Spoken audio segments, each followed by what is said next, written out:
Dallas, right? Don't you live in China now? I have lived in China. Right now, I live in a Chinese. Nothing crazy happens there. Overseas territory called Vancouver. So Canada. Do you think San Francisco is the highest crime in the country? No, I didn't say that. Ranks. I didn't say that. Where do you think San Francisco rates on a list of cities, like ranked from highest crime to lowest crime? Where do you think that would be? In the U.S. I would need to look at the list. I haven't looked at these lists. You don't know, but you're talking about San Francisco like it's an exception. I don't think it's even an exception. It just came up because I think a lot of people have some connection to it, some familiarity with it. Shit on California and San Francisco in particular. Yeah, I get it. But why? Why not Dallas? Why not Atlanta? Well, in Dallas, we are free. You can go out at night. Dallas. An 8-year-old.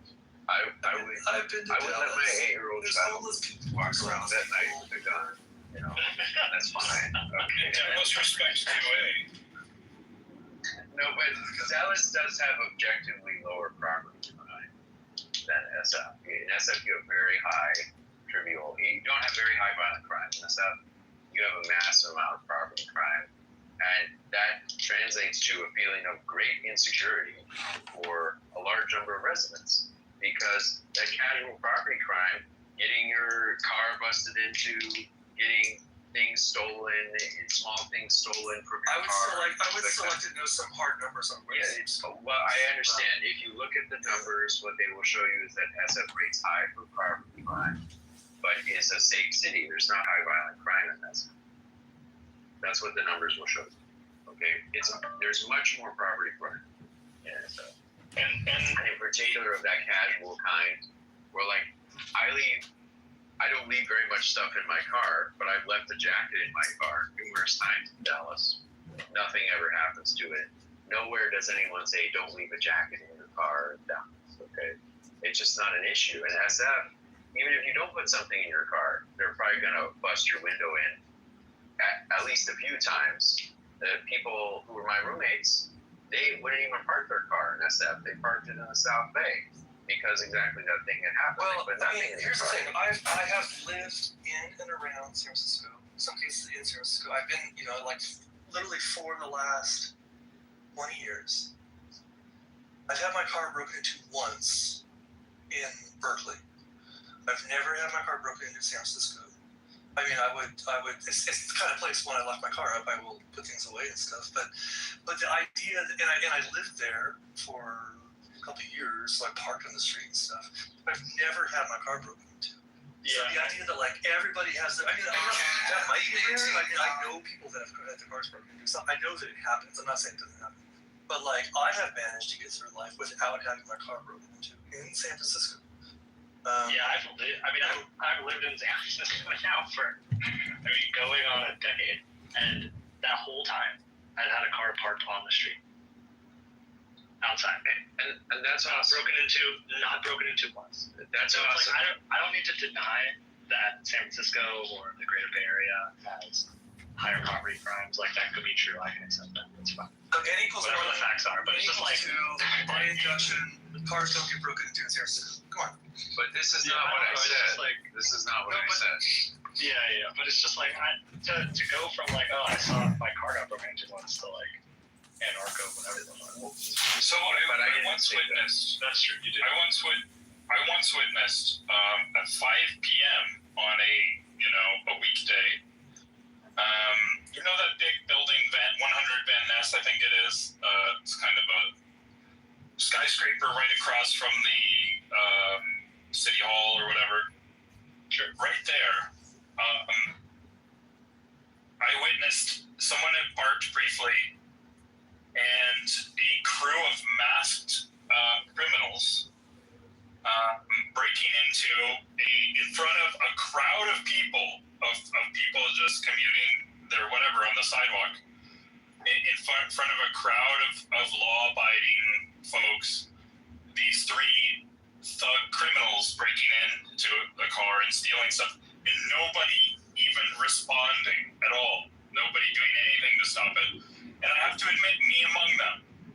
Now, it was not in a proper society, this would be completely unacceptable. They would never be able to get away with it.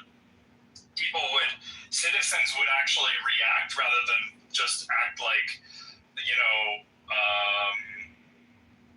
sort of just, don't make eye contact, just pretend it's not happening, keep walking.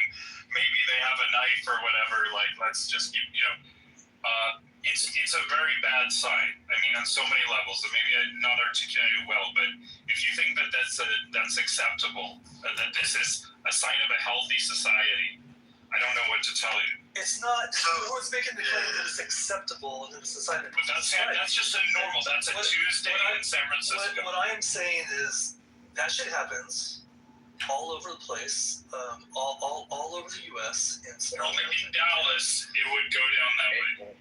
Okay, so I don't accept that. Stop talking about Dallas, Agent. In Vancouver. Accept that it could They brought up Dallas or Vancouver or anywhere. Like that kind of stuff could happen anywhere. Okay, I look for the data. So first is Memphis, then is Portland. This is property crime, the ranking. So Memphis, Tennessee, number 1. Portland, then Detroit, then Seattle, then Baltimore, Denver, Nashville, Philadelphia, Houston, and then San Antonio. And then there is a note about San Francisco that says a few additional observations. San Francisco has gained attention for car break-ins, but recent data shows property crime there has declined from its peak several years ago, even though it remains a concern in touristic areas. Nationally, property crime has been falling. Preliminary FBI data indicate roughly 12% decrease in property crime from 2024 to 2025. There you go. And I think anecdotal data is not really data, right? It's just like I saw my friend or some, like we really need to, what Kira was saying is like we need to see the data and then from there we can draw conclusions. Not just I saw one time or my car, or this happened to me twice, or I've been there 3 times and every single time happened. All that is anecdotal. That's what that really means. I want to say, I heard a story, or I'm just making shit up, or I've told you about stuff I've directly experienced. I know, but you seem dumb, man. I don't believe you. Yeah, you gotta look, Agent. You gotta look. The real pill here is that the criminals in San Francisco are not criminals. Okay, it's just the appearance of crime. They work for the city. Okay, they are out there enforcing various internal beefs within the elite. Okay, that guy whose car got robbed, those masked people, they were working for some of the power of in the Bay Area. That's why it's an anarcho-tyranny. Okay, the appearance of anarchy is used as to conceal the rank criminality of the elites in San Francisco. No. Yeah, they were working on behalf of Antifa, actually. I think is the commonly understood thing. I mean, look, Aiden, I'm just gonna be honest with you. I know that you don't really think that America's governance is the right form of governance, and I guess in that respect, we agree. Only to the extent that it means that America is not a healthy society in many ways. I think that there are lots of things wrong with San Francisco in particular, with American cities in general, that can be fixed. So in that we agree. I think our solutions may be different, but I think you're taking your broad discontent with America and American governance systems and maybe applying it with an overbroad brush in this instance. Yeah, not all parts of America. I do think some parts are reasonably well run locally. I wonder if any of those include the places that Carlos listed that actually have higher levels of property crime. But who knows? Well, he did list, and I had my heart broken into in Baltimore as well. I think Baltimore is an anarchy. I don't know if it's an anarcho-tyranny, but it's definitely an anarchy. It just has the population that's extremely violent. How did you manage to get a parking ticket in an anarchy? Good question. I didn't get a parking ticket in Baltimore. San Francisco was the question. Come on, let's call that. LA, he got the ticket Oh, in LA, for parking on the wrong end. California somewhere. Yeah. But look, Agent, I'm really curious, actually, to see what are the things that you think are wrong about how San Francisco is run? How would you like to see it run better? This is really relevant for us here in Dallas because we have many people who moved here from the Bay Area, and I don't want us to make the same mistakes, now that we're here. So what are some things that you think could be done different? They might not satisfy you. They're kind of mundane, to be honest, in many cases. For example, your point. So let's say our population is more. What does it have the to do with city anything? does not do a good job of publishing I think you lost their argument.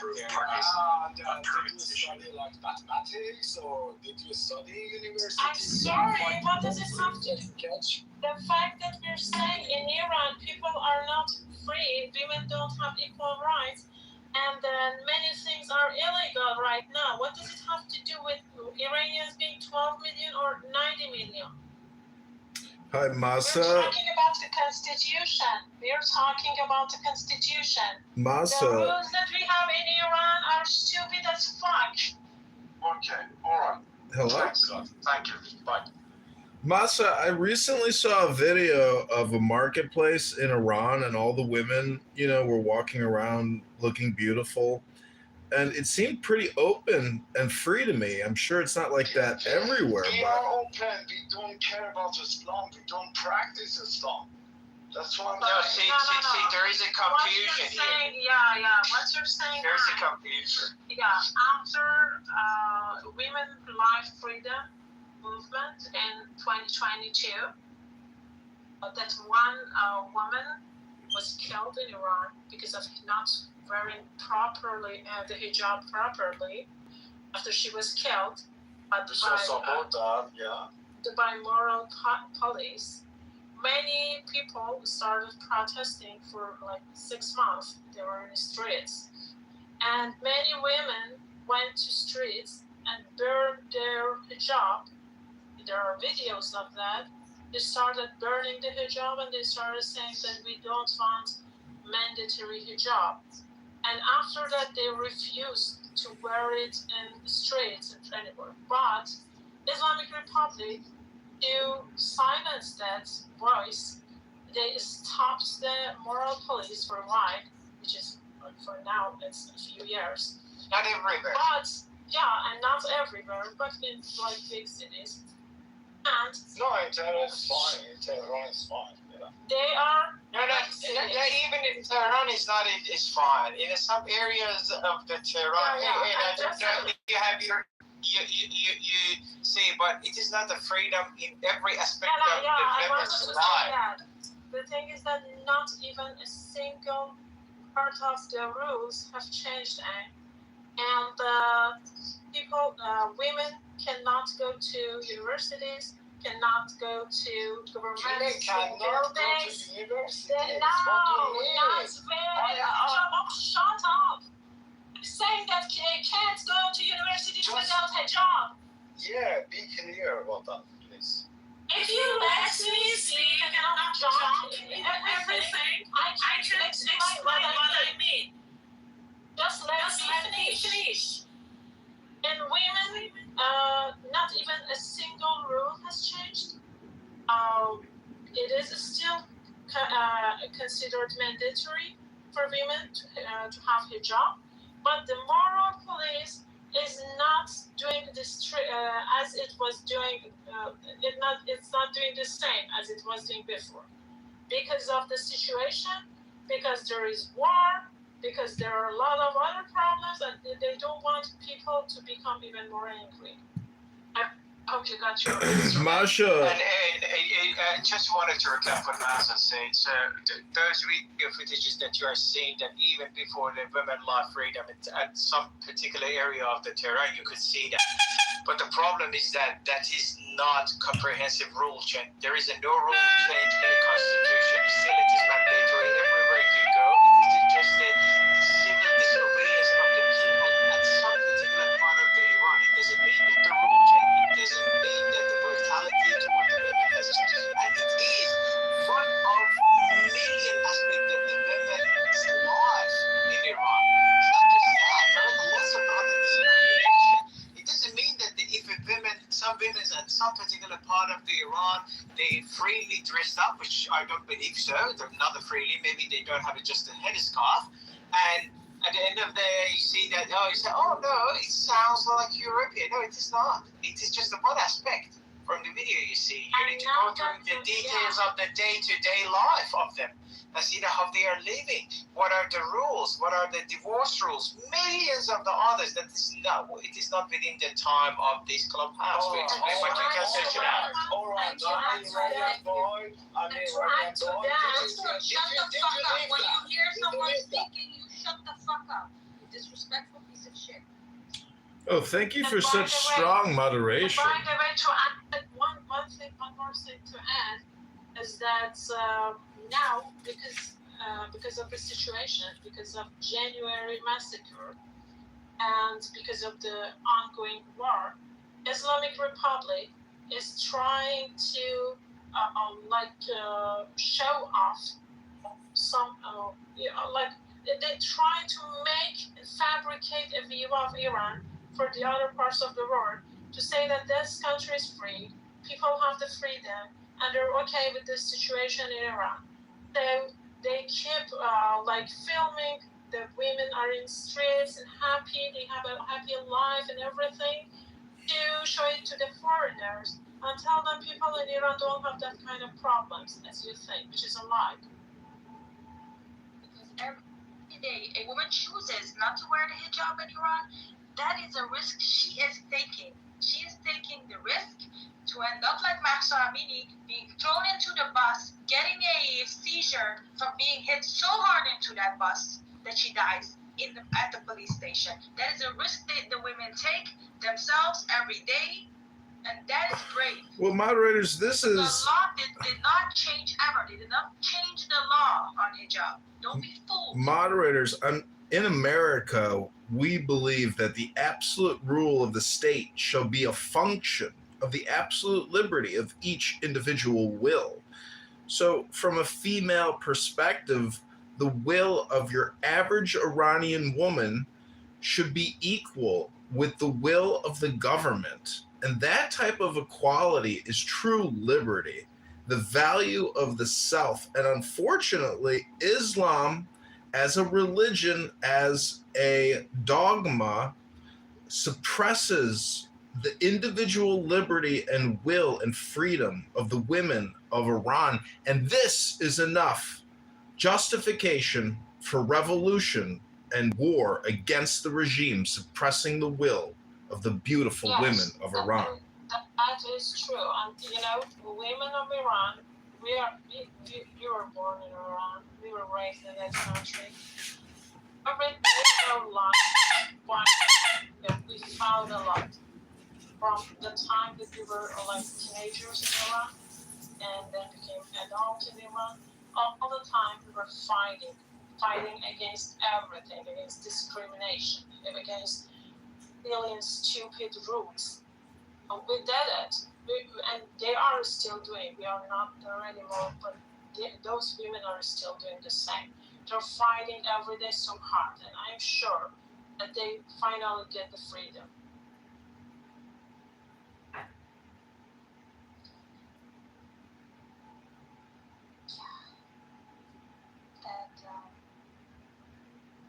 I think it's just funny that some people, I don't know, doctors in Iranian. Who would you support politically, doctor? Doctor. Can I have a chance to talk, or I just not? Who do you support? Do you support IRGC? Of course not. I support all the Iranian women. But No. I asked you a simple thing. Don't change the topic. Do I you said, of support course not. IRGC in this war? No, fuck that. I didn't ask that, Masa. I asked, who do you support politically? No one. Because we don't have that guy, but I was supporting like Shah because that was the only person that can change my community. That's it. I was So supporting you're the Shah. different. Yeah. Yeah, good. At least you do have someone to lead. I said because we have no one else. I was supporting. To a certain degree, I agree with you. Yeah. I'm sorry, is that a bad thing? Should I don't No, say it's not a bad thing, man. It's your opinion, and you're entitled to your opinion, to have your as long as you're not with IRGC, it's okay. It's my opinion. I'm As sorry. long as you are Yeah, not I'm so with sorry. IRGC and you are not a reformist, we're okay with that. No, fuck that. I'm not Mujahideen as well. Yeah, I'm not way. MEK.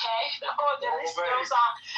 Fuck that. No, that's great. The Shah answer was great. I was surprised actually because of the answers you gave. So, but I have a question to you, Iranian. What's your position on those lefty activists trying to say, we don't want war on Iran because Iran's They're going to be silly. They're silly. Well, some of them are working with Islamic Republic, some of the leftists. They are actually working with Islamic Republic. They're actually working with the reformists, and which makes them traitors. But some other leftists are just being very stubborn. They don't understand the situation, and they're totally crazy. Because if they have brain and they can think, they know that this situation is not a situation you should just be fighting with other groups. If you care about your country, you can keep fighting shoulder to shoulder with other people, and after Islamic Republic falls down, then there is election and you can choose the one that you want. But they don't understand this. Something simple as that. Master, can I be a average guy? I have no political education. I have no education at all. Okay. Can I be an average? You've got no education. You've got no knowledge at all. What? What? You speak English? You say you got no education. So are you retarded? Maybe I'm retarded. We need retarded people to support like a community, right? Well, never go full retard. And being retarded, even this word in England, Yeah. right? Do you live in England? I doubt, sir. I doubt, sir. No, Probably, as you see in his profile picture is America. Okay. Yeah, probably. This word is banned in England. You cannot say that. Okay? Listen, I'm very. You say retard in England? say retarded. No, What the fuck? you cannot say that. the communist country. No, Not communist. No, but it's very inappropriate to say retarded because you could be offending Down syndrome What happens if people. you say retard? Excuse me, I have a question. What happens if someone in the UK says retard? you shouldn't say that. You shouldn't say that. No, That's retard is different from retarded. Retard means like a substance is no longer in its original form. By the way, And England retarded means like created someone the with Down language. syndrome has a learning disability. England Yeah? created the English. They know what retard means, right? Right. They know what the retard means. They created that. Okay? Correct. In this country, okay, you have certain rules. It's not like we pay for people, we have like badass niggas, we're gonna fuck that shit, blah, blah, blah. You have certain rules to this country even speak, okay? Correct. If you speak in Doctor, public, sorry. What you could say was that retard is considered offensive in Right. the UK, and for with that we would agree with that on the we would agree with you on no, that. Yes, I'm it is fucking offensive. to his But language. when you say it is against their rules, it means that if someone says that word, they will end up in jail or they would be fined or something like that. That's offensive. But you have a chance that you're gonna be sued. Exactly what you said. Is the law retarded or is the law gay? Gay is fine. Gay is fine. It depends on situation. You didn't end up in court. But Is a faggot a useless bundle of sticks? Is if you're a faggot, is that a useless bundle of sticks, or is a faggot an LGBTQIA plus? No, you're a faggot. No, you're a faggot. No, you sound gay as shit. Hey, Dr. Ali, what's your cause of action when you go to court? Not my cause of action. It's not my consent to go to the court. I'm running a business of like billions of. He's making an affirmative defense. You're still And I have a confused. DNA. My concern is not about like. You just said you go to the court. I asked you what Wait, your but cause listen of to action this. was. Listen to this, you bitch ass nigga. For a second. Hold on, bitch ass nigga for a Oh second. my God! Moderators, please! He's saying the N-word! Relax. He's saying the N-word! Censor him! Censor him! Stop, go! We say. I was asking him. No, bad word. Bad word. Don't say that word. Yeah. Not in here, babe. Not in here. No, actually, I didn't. Not cool. I didn't understand. What word You are said you that, scared but I of could move to audience if someone is trying to. No, don't be scared. Don't be scared of that word. Don't be scared of the word. You should speak free in No America. fear, just not cool. Yeah, because we don't want to be racist here. We don't. No, it's not racist. I've been to cool. ER. It's not cool, I said sweetie. I said It's not cool. Not You cool. don't understand America or what? Yeah, understand America. It's not cool. No, so you have So, to understand Dr. America. Ali, you said that you go to the court in England. So I'm asking you, what's your cause of action when you go to the court, Dr. Ali?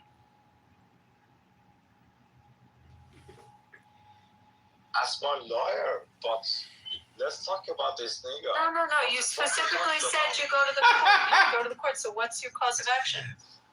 Can you talk to my lawyer? I can send you her email. To be honest, I pay for lawyers fees. Yeah, what do you pay? What do you pay an hour, Dr. Ali? It's not based on the hour. Yeah, what do you pay an hour? That's personal.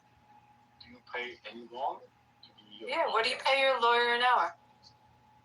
That's so personal. What do you mean? No, what's your lawyer charge an hour?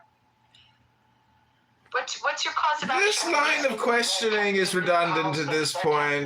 What do you mean? We need to get back on top. I just want to quote Marshall Rankin and say, "You're off topic. Get back on topic." What do you think? What do you think his lawyer charges an hour to sue for the word retard? 200 an hour, probably. 200 pounds an hour. What's your guess? 200 pounds an hour to sue for the word retarded. Defamation and slander, if you ask me. I'm not talking about how many cocaine you give me. Like, What? oh, That's grounds for lawsuit. Abby, how much do you charge an hour so I can sue Dr. Ali in court in London? In court in London, bro. No, doctor, I still don't understand. You said that people can be sued in the UK for just saying retard? I just want to say, What's your cause of action in the UK? You can't tell me, but you said people can be sued. Dr. Ali, do you speak Farsi? If you don't know, if you're not sure about that, okay, why do you I'm say sure it as a about that. fact? Wait, that's a fact. خیلی شده. Do you want to talk to my lawyer? No, I'm asking you. You made the statement. I'm That's a asking you. lawyer. This is redundant. This is I want to talk to your lawyer redundant. right now. I want to talk to her right now. Let's get back on topic. Charge an hour. Or she. Use the You will. ChatGPT too. Dr. Ali G, do you use he leaves? No, do you have He's a barrister here. or do you're paying your solicitor? Which one are you paying? Solicitor, not barrister. And what are you paying an hour? It's getting off my company, not ours. Abby, don't you understand? This guy can't answer a question. So Obviously. please spare us the 5th or 6th time of the question. I just want to say to all the beautiful I think Persian he's women. retarded. I think we're on a Actually, we were having a good conversation before doctor arrives. We were having a good We conversation. were, and I want to practice my Farsi and tell the beautiful ladies here. Delambara خریتنگ شده. دلambara خریتنگ شده.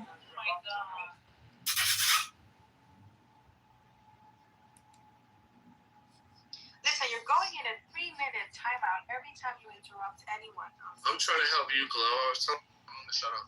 I just want to say دلambara خریتنگ شده. Talking about Tunisia and how they have progressed since they started not using Sharia law. I mean, what is it? How many countries use Sharia law right now? Who knows? Iran, Saudi Arabia, and Afghanistan. Yes. Right, let's compare them. How good are they doing economically? Does Oman use him? Not well. Oman? Oman. Not really sure. Well, Oman is pretty rich. Egypt, not Egypt? No, Egypt, no. No, I don't think so. No, because Egypt has Coptic community. I have a question. Why are so many Jews on this app always saying fuck Islam and fuck Muslims? Like you guys should be smarter than that. Be happy. I will say, I've never heard me say that. Or whatever your name is. You're Yeah, talking no, to someone, Gian. I mean, pretty simple. you're talking to someone who spends a lot of time in Muslim countries, so you'll never hear me say that. John's been in Muslims with me. John's reported me. John, have I ever said that? No. I've never heard me say that, John? No, of course not. This guy's a piece of trash. No, you're not gonna say that. I'm not trying to. Listen, I want to No, make but false points on he's your answering. game. You can ask other people, but you won't hear me say that. Listen, Abby is a professional communicator. She wouldn't waste her time making derogatory, negative remarks. The real I spend a lot of time in Muslim countries. The real question is, if you are in an Islamic country, the law is gonna be Sharia. If you're in Egypt, if you're in Oman, if you're in Yemen, if you're in Syria, you can count on an Islamic court if you have a grievance or some type of legal problem. I'm smoking legal marijuana right now in California, so no, don't Oh, worry by about the that. way, to that, let's 12 to 20 countries have Sharia. I just looked it up. But I will say this, guys. Like, I realize this. I understand the hatred, particularly for Jews against Muslims, because of the hatred they have against them, with Muslims particularly. However, there's so many fucking Muslims around the world. Like, there's way different Muslims than other Muslims. Like, there's so. Yeah, you could be in Thailand where the Muslims are conducting terrorist attacks against the Buddhists. No, I'm finished. But don't just speak. Don't yell to me. Go.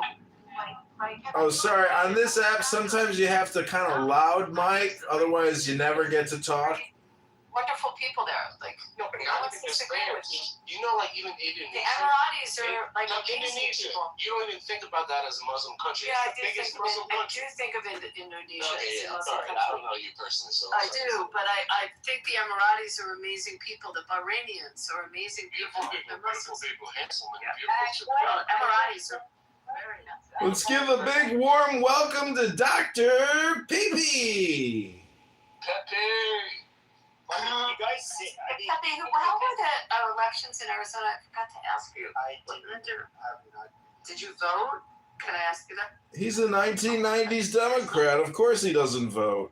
He's a former white Nazi supremacist from the trenches of Discord. That doctor won the primary on the Dems. Oh, Abby, if you heard what Pepe said about American Jews today, you'd get so sick to your stomach. Pepe made the most anti-Semitic remarks I've ever heard him made today about American Jews. It was so sickening to listen to. Shame on you, PP. You're not a grown man.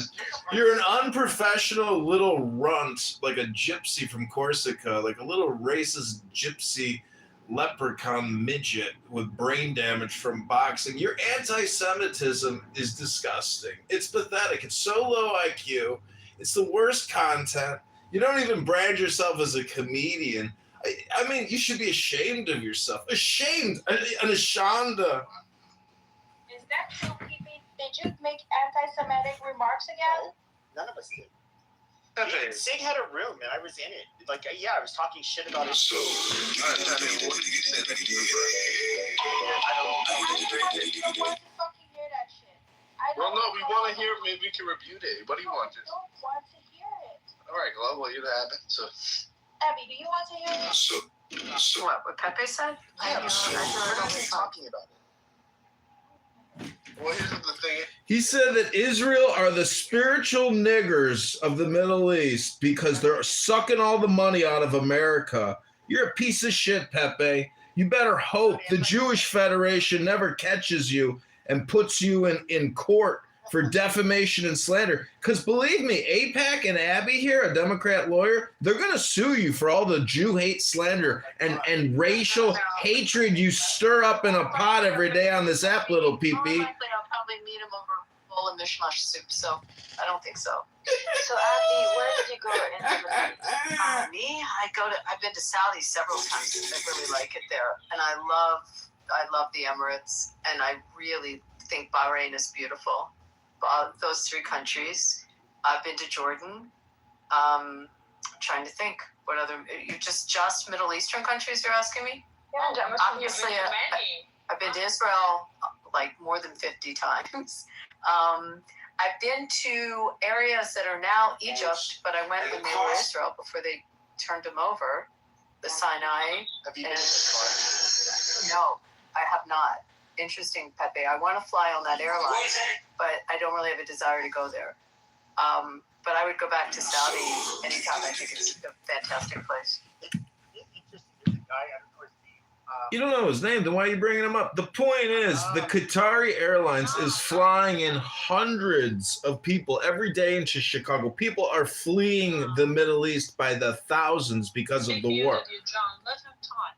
Okay, go ahead. I forget who his name is. He's pretty influential. I know he's friends with like Tucker Carlson, but he's really. Do you know who that Dan Bilzerian guy is? Yeah, he's a hardcore Nazi, just like you, PB. He's running in a primary. Yeah, he's and, fucking retarded. Yeah, and do you know what he said? He said about his opponent, who's Jewish and heavyset. Oh, he said, horrible. Yeah, Randy. He said he's too fat to fit in the oven. That's what he publicly said. He's a low IQ. Yeah, he's very low IQ, and Randy will beat him in that primary. Not worried about that.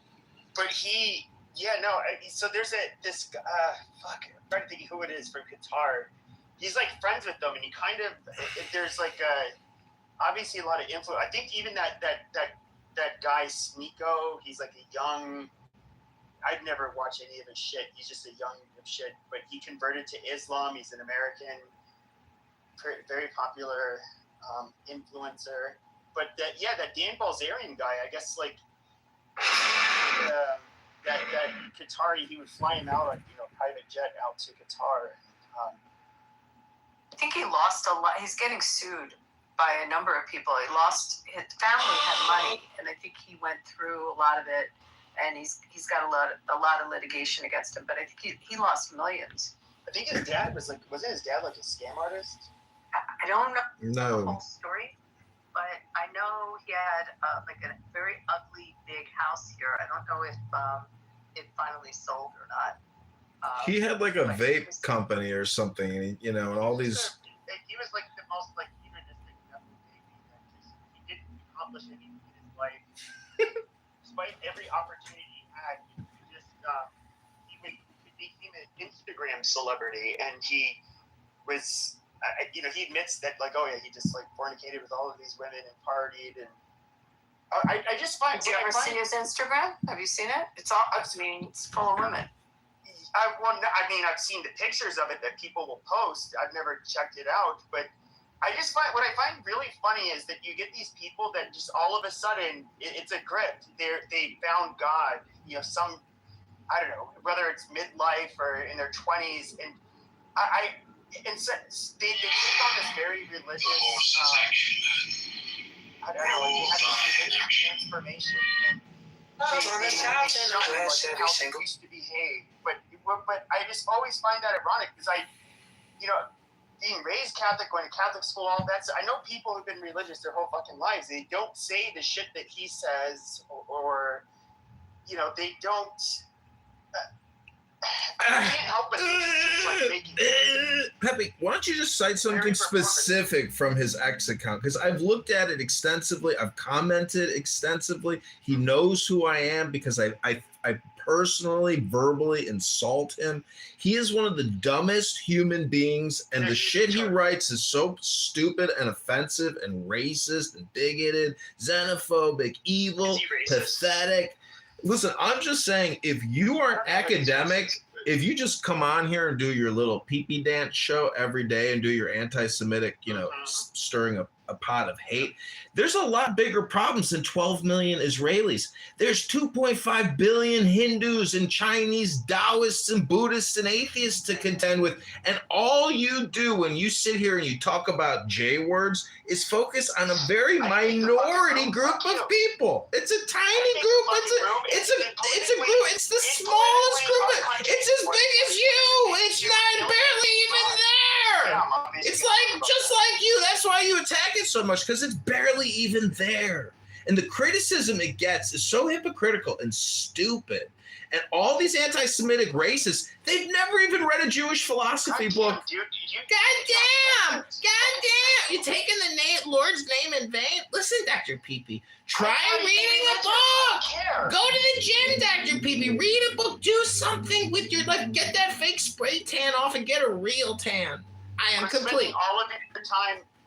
You never got a straight tan in my life. Now, when it comes to, what do you do with your time besides record rooms, like with 15 different fucking phones and live streaming? Like, okay, you're really productive, amazing. I know you're trying to be funny, but it's sometimes it's just like really grating and annoying. What is the argument? I don't understand. He's just an idiot. Hey, Tala, by the way, what a beautiful mezze table. Thank you. I love food. Yes. Next to it, a drink, like a raki or uza, would be fantastic. Doctor, can you try again if you want to come up with something? Thank you. And Abby, I want to ask you, Abby, what kind of law are you practicing? Not anymore, but I was corporate, and for a specific industry, but I don't really want to dox any more than I need to. That's nice. I'm studying actually law. You are? What area are you interested in? Family. Oh, ouch. Ouch. I feel like a family. It's stressful. Are you this is going to sound personal. Are you married? No. Okay, because people that go into that field, sometimes that can screw up their own personal relationships. I mean, I don't know any other way to say it, but most of the ones I know that are in it.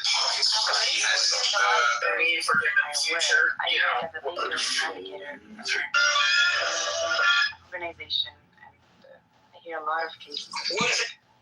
That makes sense. I'm gonna automate that with AI, by the way. All automated with AI. That's my newest startup. You don't sound like the actor. You're really trying to, but it's not coming off like Sacha Baron. It's coming off. It's really not. Sacha Baron Cohen just doesn't sound like Sasha is here. So sorry, make sweetie. your work automated. So sorry, sweetie. It does not sound. It doesn't sound like How funny it was. I mean, every one of those movies. The Dictator was hilarious, and was the first Sasha one? Baron Cohen. Borat. Let me ask you this question, Abby. Do you know like Apache Junction in Arizona? Yeah. Okay, so I mean, do you know its reputation? It's isn't that on the way up towards Sedona, like from? Is that where I'm thinking It's the like wrong place? so like far. God damn it, Doc. Hey, Alex, You you go hear yourself up again, man. towards- People are talking. You go north of Cave Creek. No, Apache Alright, I'm in the Junction wrong part. is east of Mesa. It's like on the East of Mesa. Okay. Yeah, it's like the furthest east suburb. But now you have like Gold Canyon. But it's always been like a poorer place, largely white, but poorer. But do you remember like? I don't know. Do you see like throw the Jew down the well? Like he started singing this. Yeah, that was in Apache Junction. Oh, he actually filmed it there. Yeah. Oh my God! I heard they were real people. Like that was. They were, yeah. So like during the pandemic, it was kind of like embarrassing. I just want to quote Marshall Rankin and say, "Can we get back to the topic?" Hey, you're talking about the scene in Borat? Yes, the scene in Borat was filmed there. Unbelievable. Yes, it was some there, and like, look, a lot of these people were like missing teeth. They were like simple people, and I don't know that they even really understood what they were singing.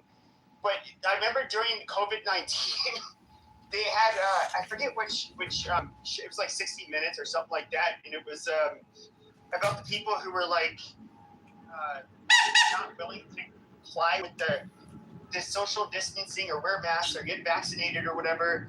And these people were like pulling up in a rally, and they had like Nazi stickers.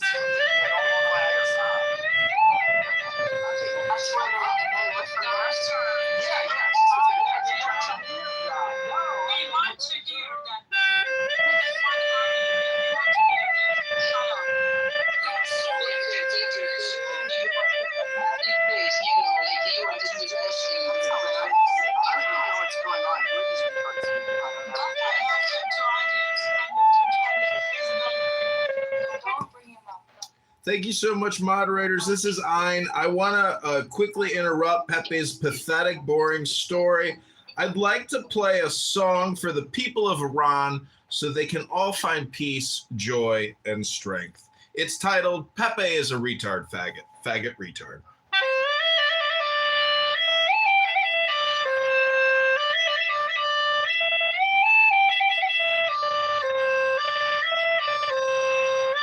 Pepe is a faggot retard. That was kind of funny how you just sang. He had to put his mouth off of the horn. You are the son of this thing. It's this guy. Actually, it'd be kind of funny to let listen to the rest of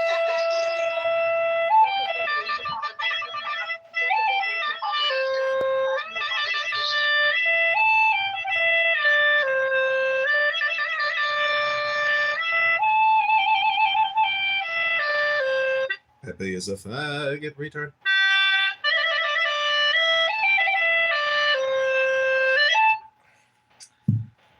Ribono Shalom. I hope the CIA is able to liberate the people of Iran, completely destroy the enemy, the regime, and turn them into a magnificent casino and resort complex with beautiful Iranian women in fantastic lingerie and bathing suits so Abby can charge $1,800 an hour to the Shah of Iran to look over the contracts to open up a new Steve Wynn facility in the heart of Tehran and Esfahan.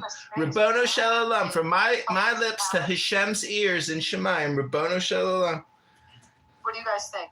The palace be a great? I mean, it's a big palace, right? You mean the place that he's not the Shah, the Ayatollah's palace. Yeah, the one, the dead Ayatollah's palace. Yeah, the first Ayatollah, you mean? Right. Khomeini, like that would be great to turn into a resort property. Yeah, a casino. That's the strategy that Bally's is following. Abby, did you know in Chicago, we're about to open up one of the largest casinos in the country in downtown Chicago, a new Bally's casino? Did you know that, Abby? I actually know a lot about that that company, John. A lot about it. Well, you could have invested in the new casino in downtown Chicago. About manufacturing. What do you want to talk about? O'Donnell? You want to talk about the people who started it? The O'Donnells. Yeah, so like I know Barry and Adelson. People keep on talking about Adelson, not Adelson. So Adelson, they talk about in Macau, and then I was watching like this video maybe like a week ago, and it was a guy who's like I guess a security professional. In other words, he's somebody who's very experienced when it comes to catching cheaters in casinos, and he was showing all of these tricks, which I thought were like really. I was like, wow, people really come up with the craziest shit to cheat the system. But he's somebody who I guess primarily spent his time in Vegas, but he was also working in Macau.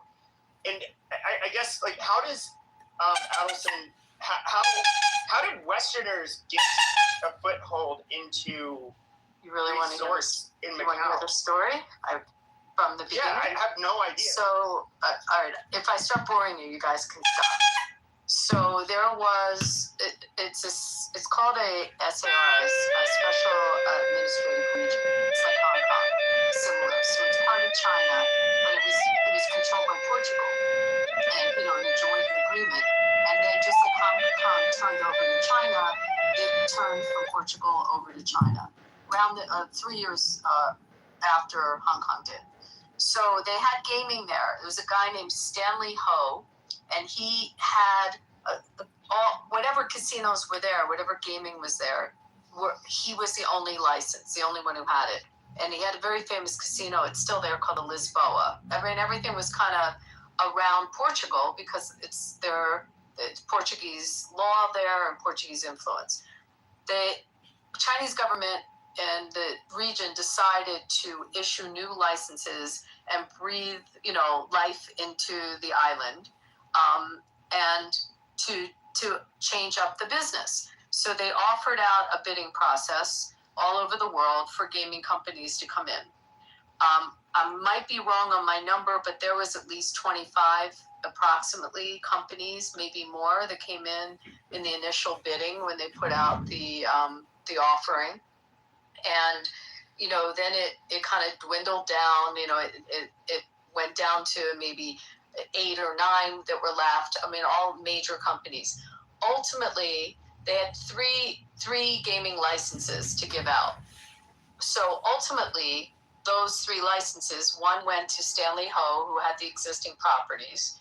The other one went to Wynn Resorts. And the third one went to Las Vegas Sands, which was controlled by Sheldon Adelson at the time.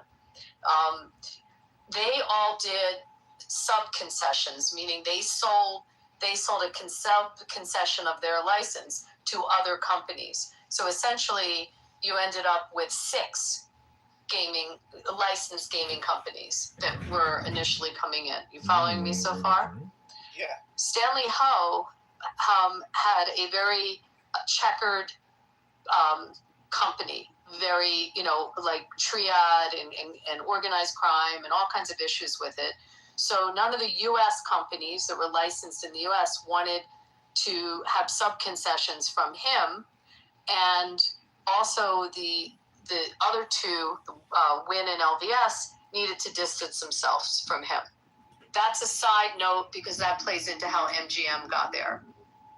Because Stanley Ho's daughter, Pansy Ho, got his sub-concession, and ultimately it went to MGM, who had to show that they didn't have dealings with organized crime, and they had an ownership in a New Jersey casino, and New Jersey basically kicked them out of New Jersey, and you know how big MGM is, because at the time, because they were in dealings with Pansy Ho. You following me so far? So there was that was kind of laying out what was about to happen.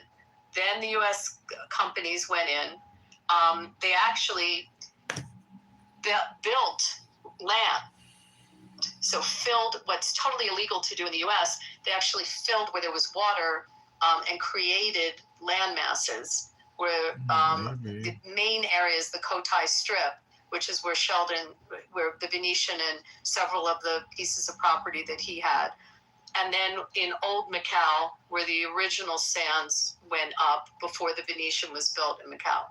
So then it became, how do I say this, like beyond a cash cow, like money you can't even imagine. So this is a statistic, you can Google it, you can read about it, but one casino of the many casinos that are there, in one night, more money is dropped than all of the Las Vegas Strip, all of Las Vegas combined. One night in one casino there. That's how much money was getting wagered. When you gamble there, if you're playing blackjack, there could be 8-10 people behind you betting on your bet. It's kind of insane, but it's like almost a religion in a sense. You can in bet that culture. on bets. You can bet on you can bet on bets. So they also had a very high gaming tax, like 40 some percent, and then there's additional. They had these VIP rooms where the junketeers would be making a percentage of the bets also. So it gets a little more complicated. But anyway, long story short, it's very built. That's how the U.S. companies came in. And now there's a bit, then the sub-concession was an Australian company. I don't know if you ever heard of Kerry Packer. And anyway, Crown. But sub-concessions came in and built up. I mean, the Venetian there, the one in Vegas, it dwarfs the one in Vegas. It's huge. Anyway, it's very, very successful, and it's what made these companies trade high. As Vegas changed and became more hospitality, gaming was much bigger there. And then obviously LVS opened up the major casino in Singapore to expand the Asian gaming. That's kind of a nutshell on it. You explained it really well. I had no idea about any of this stuff. The one thing that it's obviously a stereotype with Asians and gambling, but if you were to look at like the one, for example, where Asians are they're overrepresented in comparison to other groups of people is literally gambling, crimes involving gambling. And you worked in the industry. Is there like a cultural acceptance towards gambling with them that you don't really see? Yeah, it's completely part of their culture. I mean, it's woven into their culture. But on a side note, in another conversation, we can talk all about how you catch cheats and what the eye in the sky is and how the camera systems work. And you get trained to look, to watch for sleight of hand. Obviously equipment. You have safe games where you have gaming commissions. Like Vegas is a very safe game. The roulette wheels are calibrated every week. They check them for any magnet systems that come in. I mean, there's ways that cheats have been cheating for years. Different than counting cards, which is a different conversation. But you ever want to see something amazing, you tour the eye in the sky and you watch the surveillance system and know that they had facial recognition before the cops used it. Anyone had it. Is poker that couldn't we had a company function at a casino, and he could not go because he put himself on the exclusion list. But even if you put yourself on the exclusion list here in Arizona, if you violate it, it's a felony. Abby, we have a black book here. Abby, is poker big over there? It's huge. It's not like New Jersey's black book is probably 10 times. It's like everybody in the mafia. To get on the black book here, you got to be. There's only like 35 people on it. You have to be really, really, really bad. Jersey's is huge. Anyway, but the whole process of catching cheats is another conversation. It's very. It's intricate work, but it's very cool to watch, to go up to where they have the eyes in the sky. Abby, I hate to interrupt you. Abby. Abby, one of my YouTube viewers. Excuse me, Pepe. There's other people that exist on this platform, on the stage. Shut up. Well, you're dominating Right, the like- stage as always. One of my I was asking her viewers. questions. I know. Shut I got up. a question for her as well. Let So me ask her a final okay, question. go ahead. Shut up. But The way you say "shut up" obviously this is guy was like like a. kind of gay. It's very, very controlled. The gaming board, the gaming commission is extremely strict. Everything is monitored. No, I Everything get is that, but- controlled. I mean, and when you have a license, I mean, I've gone through licensing. Every check you've ever written, all your money transaction, going back, for us, it went all the way back to college. They reviewed every get that. transaction, and anything that has a scent of a connection to organized crime or any illegal, anything, any financial crime, No, you can't get a license. No, you I can't do get business. that. This is one of my questions. I got a new question for you, Abby. I gotta get in the queue here. I gotta get in the queue here. Moderators, I'm just gonna keep talking. Shut up, John. One of my YouTube viewers wants to know, Abby, did you know Sam Rothstein? Ace Rothstein. But okay, so this guy was obviously they brought him on because he's, I'm guessing, like a very well respected and experienced, security guy that can catch the cheating. But it seems like the methods are so subtle and so advanced that the learning curve to be able to detect who's cheating would be like that must be a really hard job to be able to catch these. You can take. It's funny that you say that because we toured. It was about a year and a half ago. We toured the Eye in the Sky at one of the properties because we were looking at one of the systems that they use for other security needs for something unrelated. And they were saying that it's like it was like a month that you could take this class. It was a month long.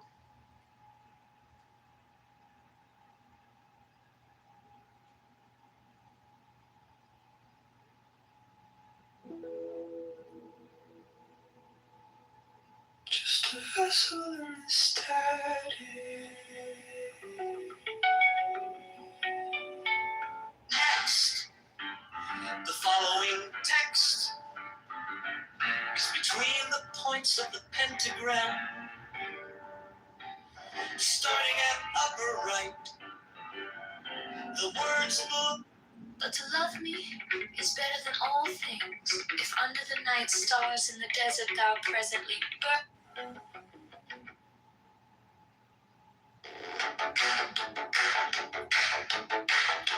Watermelon rainbow. Watermelon rainbow. Watermelon rainbow. Watermelon rainbow. Watermelon rainbow. Watermelon rainbow. Watermelon rainbow. You little orange. Hey, hey. Orange. Hey.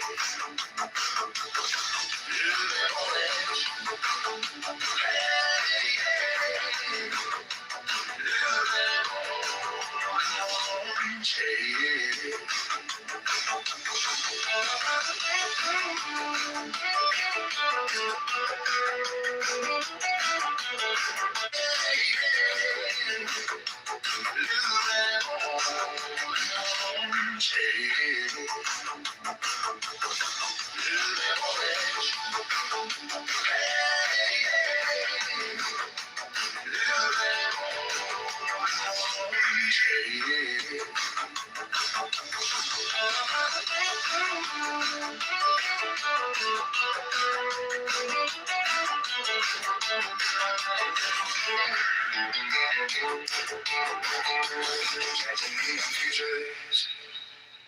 Catching neon futures.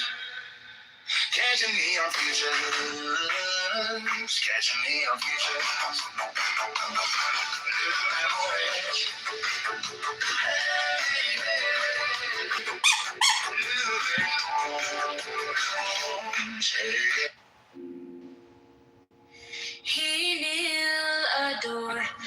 rises, turns, shows the cup to the people, turns, replaces the cup, and adores music. For this is the covenant of resurrection. He makes the 5 crosses on the priestess. Accept, O Lord, this sacrifice of life and joy, true warrants of the covenant of resurrection.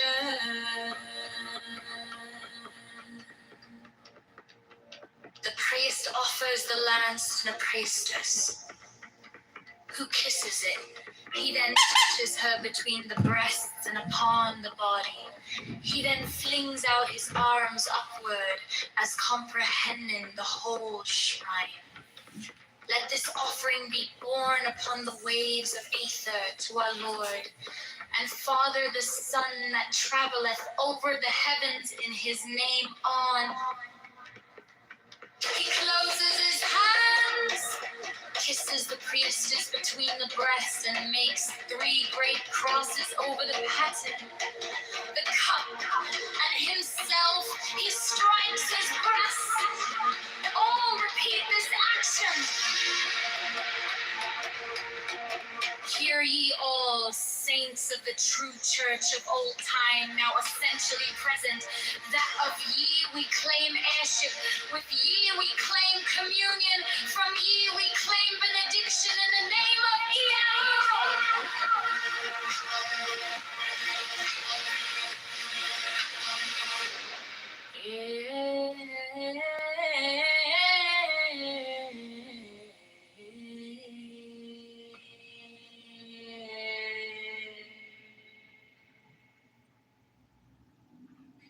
But to love me is better than all things. If under the night stars in the desert thou presently burnest mine incense before me, invoking me with a pure heart, and the serpent flame therein, thou shalt come a little to lie in my bosom. For one kiss wilt thou then be willing to give all.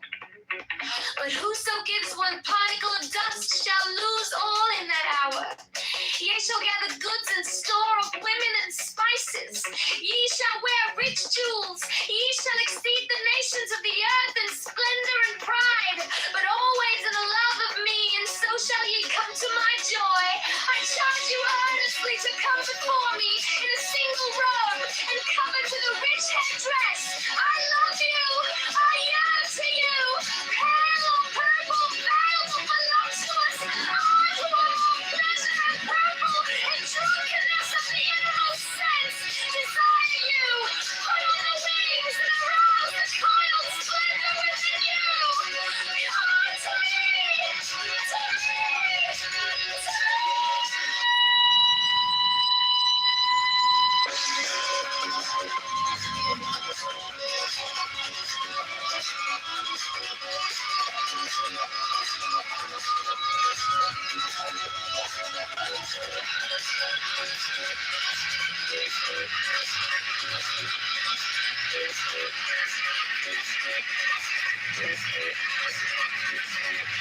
Sailor of his love song unto me. Burn to me perfumes. Wear to me jewels. Drink to me. Oh, I love you. I love you. I am the blue-lidded daughter of sunsets. I am the naked brilliance of the voluptuous night. Sky!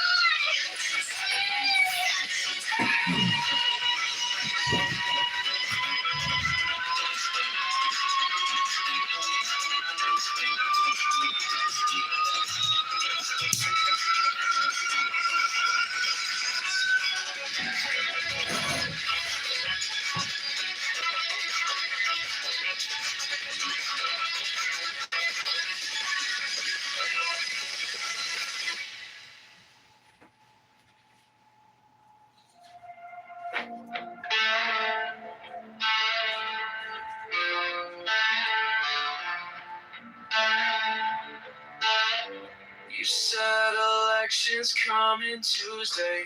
By Thursday, suns are on. See the posters on my corner. Name in red and white and strong. Phone lights up with all the headlines. Futures calling, streets undone. Every ward in every station, every vote, it starts with one. John Kitover, Chicago rise up. For Chicago, may I vote for John Joe. Make it count, time to stand up. John Kitover, shaking it up. Tax reform for every block inside. Liberate and lift us up. Kitover.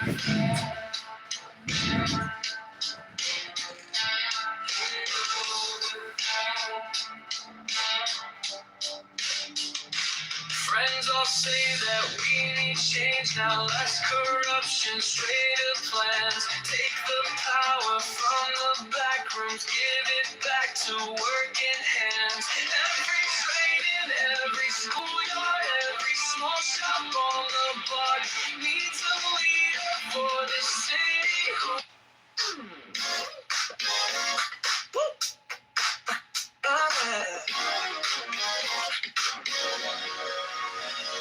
Walking with the politicians lit, slow grin.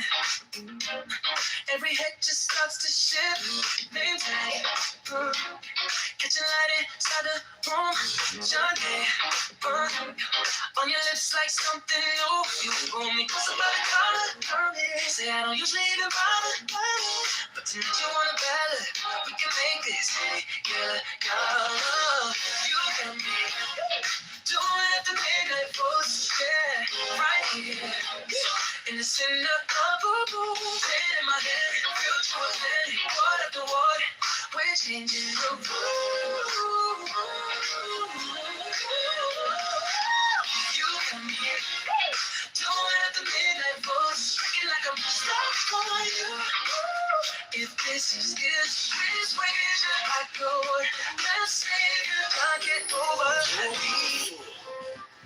The symbolism of the fool is best explained by first considering the meaning of the Hebrew letter Aleph attributed. This key Aleph means ox, oxen, symbolize the motive power in agriculture, because they were used to pull clouds as their agriculture is the basic form of civilization. Thus, the letter Aleph symbolizes cultural power, creative energy, life power, the vital principle of plants, animals, and men, which comes to us in physical form as the energy of the sun. This principle is also called life. Breath. It is the Greek pneuma, the Sanskrit prana, the Hebrew ruach, the Latin spiritus. Literally, these words mean breath. Secondarily, they refer to the spirit or all-pervading life, energy. This meaning is substantiated by the title. For fool is derived from the Latin thales, meaning a bag of wind. Thus, the fool symbolizes that which contains air or breath. The number 0 carries this idea a step farther. It is a symbol of the limitless, unconditioned life. The 0 is shaped like an egg. Hence, it symbolizes that which contains all the potencies of growth and development. Occultists will understand that we refer to the cosmic egg and to the ring pass not. In the picture, the sun refers to the one force. It is white to indicate that it is the universal radiant energy which is concentrated. To speak what he will, to write what he will.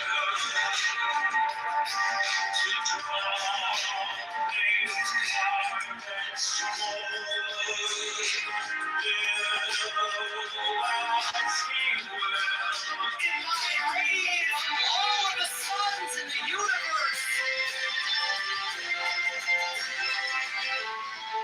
mountains represent the abstract mathematical conceptions which are behind all knowledge of nature as such. They are cold and uninteresting to many, but the melting of the snow upon the peaks feeds the streams that make fertile the valleys below. So will the principles of ageless wisdom feed your consciousness and make fertile your mental imagery, thus transforming your life. The world is eternal youth. He shows that the one force we ever ages is always at the height of its power. His amplitude expresses confidence and joyful aspiration. The wreath around the fool's head symbolizes the vegetable kingdom, also victory. The wand is will, the wallet, memory. Force manifests itself. The little dog symbolizes the intellect, the merely reasoning mind. He is a faithful companion, but must have a master. The magician!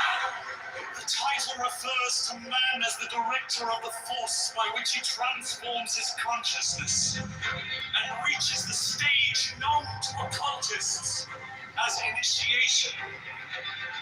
The number one, which is geometrically symbolized as a point, means concentration, attention, a limiting of the field of activity.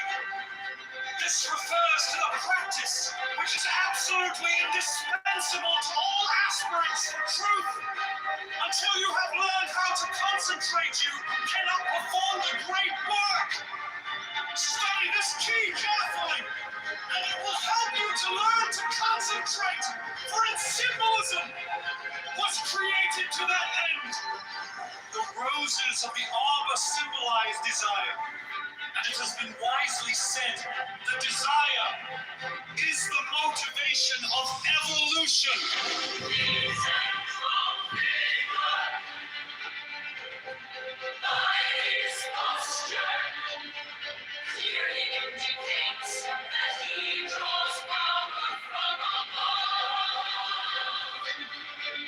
This is a central point of occult doctrine, because you cannot even begin to use the subtler forces of nature until you realize that you do nothing of yourself, but simply act as a channel through which the life force expresses itself.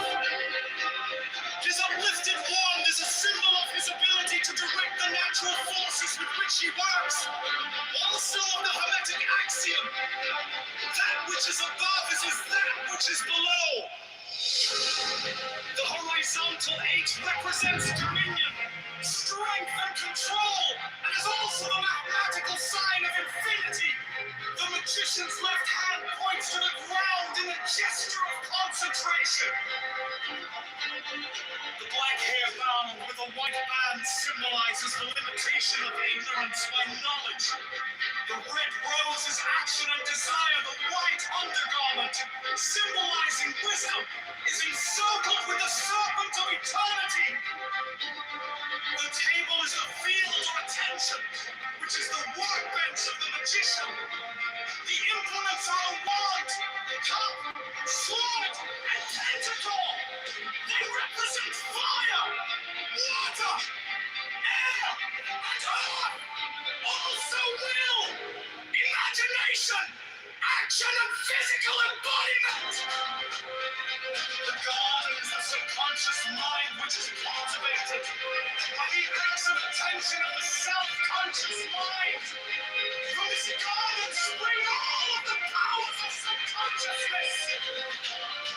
Lilies, because they are white and six-petaled, represent the abstract perception of truth, as well as the cosmic laws and principles by which the universe is sustained.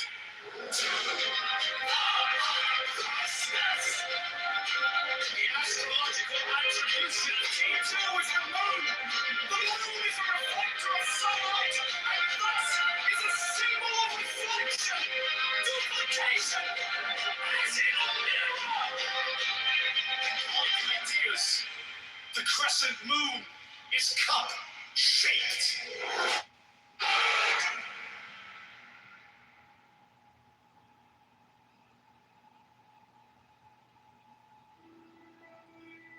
This garden has a close connection with the faculty of reason. When we consider reason as insight or mental vision, physical sight is also meant here, and the orange background is symbolic of the sun, source of the light by means of which we are able to see. The mountain represents the fiery activity of Mars and Aries, which are attributes of this key. Aries is also symbolized by the ram's heads on shoulder and throne, and Mars by the steel armor with which the emperor is clad. The 12 points that ornament the helmet are also astrological. The globe is a conventional symbol of dominion. This globe and cross, like the circle and tongue of the scepter, symbolize the masculine and feminine potencies of the radiant mental energy, or life force. The purple flaps over his arm are aimed at his rulership, since purple is the color of royalty. This garden has a close connection with the faculty of reason.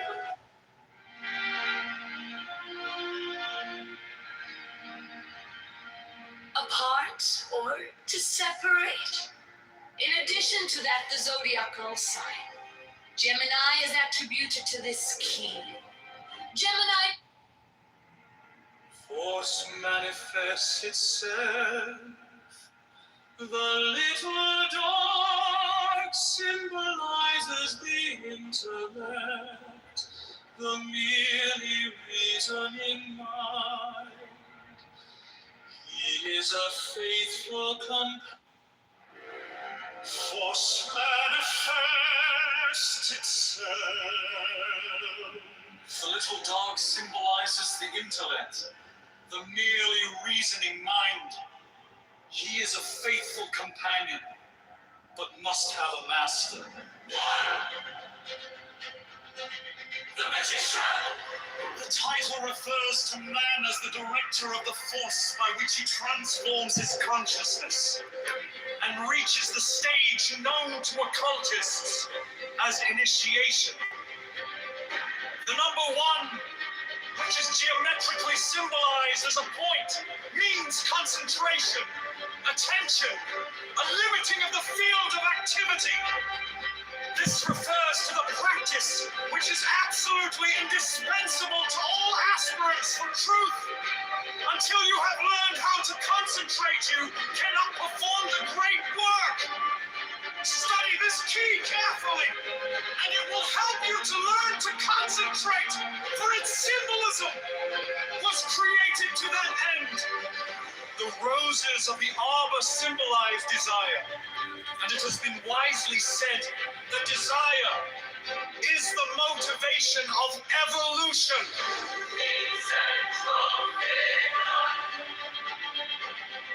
By his posture, clearly indicates that he draws power from above. This is a central point of occult doctrine, because you cannot even begin to use the subtler forces of nature until you realize that you do nothing of yourself, but simply act as a channel through which the life force expresses itself. His uplifted wand is a symbol of his ability to direct the natural forces with which he works. Also of the Hermetic axiom, that which is above is as that which is below. The horizontal 8 represents dominion, strength, and control, and is also the mathematics. The little dog symbolizes the intellect, the merely reasoning mind. He is a faithful companion, but must have a master. The magician. The title title refers to man as the director of the force by which he transforms his consciousness and reaches the stage known to occultists as initiation. The number 1, which is geometrically symbolized as a point, means concentration, attention, a limiting of the field of activity. This refers to the practice, which is absolutely indispensable to all aspirants for truth. Until you have learned how to concentrate, you cannot perform the great work. Study this key carefully, and it will help you to learn to concentrate, for its symbolism was created to that end. The roses of the arbor symbolize desire, and it has been wisely said that desire is the motivation of evolution. The central figure, by his posture, clearly indicates that he draws power from above. This is a central point of occulted doctrine, because you cannot even begin to use the subtler forces of nature until you realize that you do nothing of yourself, but simply act as a channel through which the life force expresses itself. His uplifted wand is a symbol of his ability to direct the natural forces with which he works. Also of the Hermetic axiom, that which is above is as that which is below. The horizontal 8 represents dominion, strength, and control, and is also the mathematical sign of infinity. The magician's left hand points to the ground in the gesture of concentration. The black hair bound with a white bird symbolizes the limitation of ignorance by knowledge. The red rose is action and desire. The white undergarment, symbolizing wisdom, is encircled with the serpent of eternity. The table is the field of attention, which is the workbench of the magician. The implants are the wand, cup, sword, and pentacle. They represent fire, water, air, and earth. Also will, imagination, action, and physical embodiment. The garden is the subconscious mind, which is cultivated by the acts of attention of the self-conscious mind. From this garden spring all of the powers of subconsciousness. Lilies, because they are white and six-petaled, represent the abstract perception of truth, as well as the cosmic laws and principles by which the universe is sustained. 2. The High Priestess. The astrological attribution of key 2 is the moon. The moon is a reflector of sunlight, and thus is a symbol of reflection, duplication, as in a mirror and ideas. The crescent moon is cup-shaped and force manifests itself. The little dog symbolizes the intellect, the merely reasoning mind.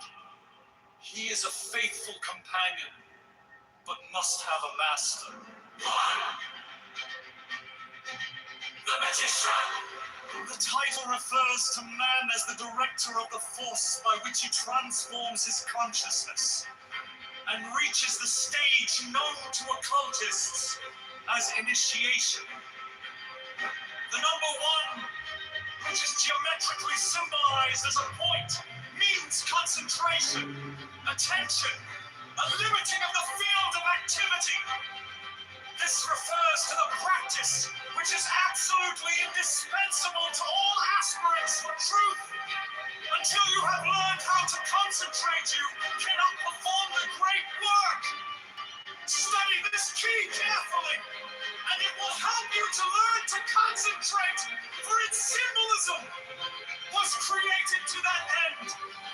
The roses of the arbor symbolize desire, and it has been wisely said that desire is the motivation of evolution.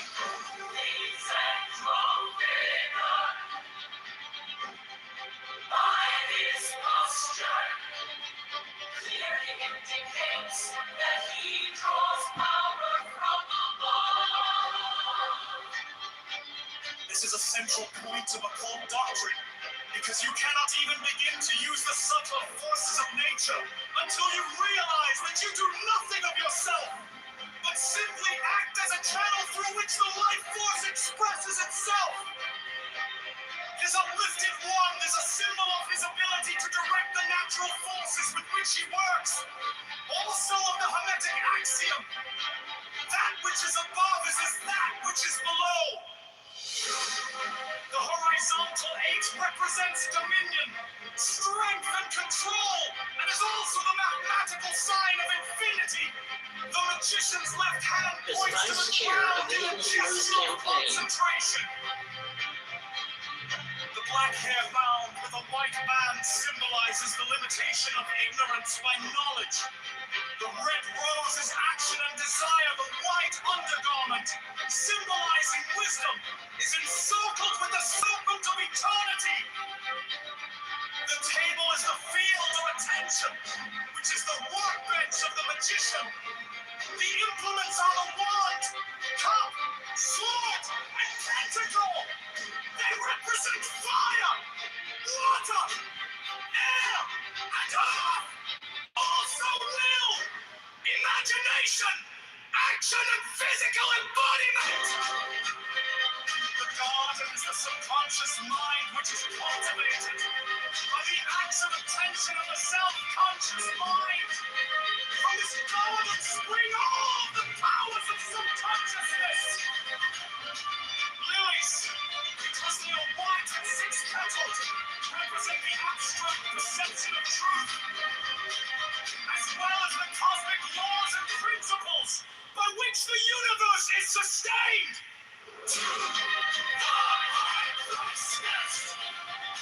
The astrological attribution of T2 is the moon. The moon is a reflector of sunlight, and thus is a symbol of reflection, duplication, as in a mirror. Like ideas, the crescent moon is cup-shaped.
Force manifests itself. The force manifests itself. The little dog symbolizes the intellect, the merely reasoning mind. He is a faithful companion, but must have a master. The magician. The title refers to man as the director of the force by which he transforms his consciousness and reaches the stage known to occultists as initiation. The number 1, which is geometrically symbolized as a point, means concentration, attention, a limiting of the field of activity. This refers to the practice which is absolutely indispensable to all aspirants for truth. Until you have learned how to concentrate, you cannot perform the great work. Study this key carefully, and it will help you to learn to concentrate, for its symbolism was created to that end. The roses of the arbor symbolize desire, and it has been wisely said that desire is the motivation of evolution.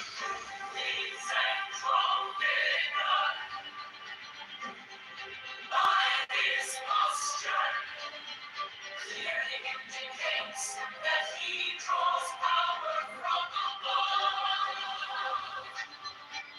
This is a central point of occult doctrine, because you cannot even begin to use the subtler forces of nature until you realize that you do nothing of yourself, but simply act as a channel through which the life force expresses itself.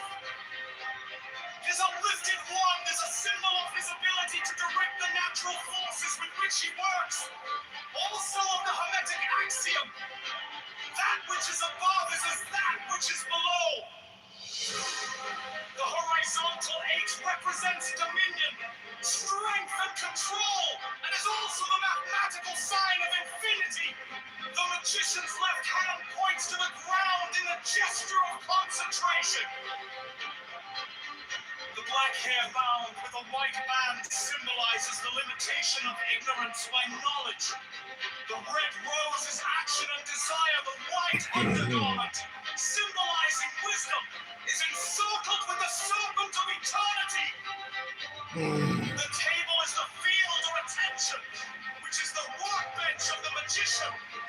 The implements are a wand, cup, sword, and tentacle. They represent fire, water, air, and earth. Also will, imagination, action, and physical embodiment. The garden is the subconscious mind which is cultivated by the acts of attention of the self-conscious mind. From this garden spring all of the powers of subconsciousness. Lilies, because they are white and 6-petaled, represent the abstract perception of truth, as well as the cosmic laws and principles by which the universe is sustained.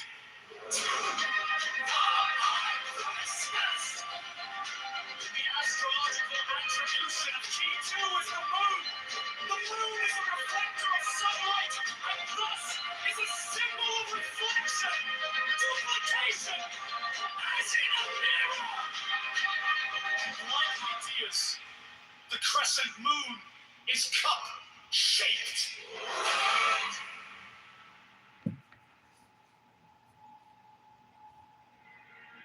Force manifests itself. The little dog symbolizes the intellect, the merely reasoning mind. He is a faithful companion, but must not receive as the magician.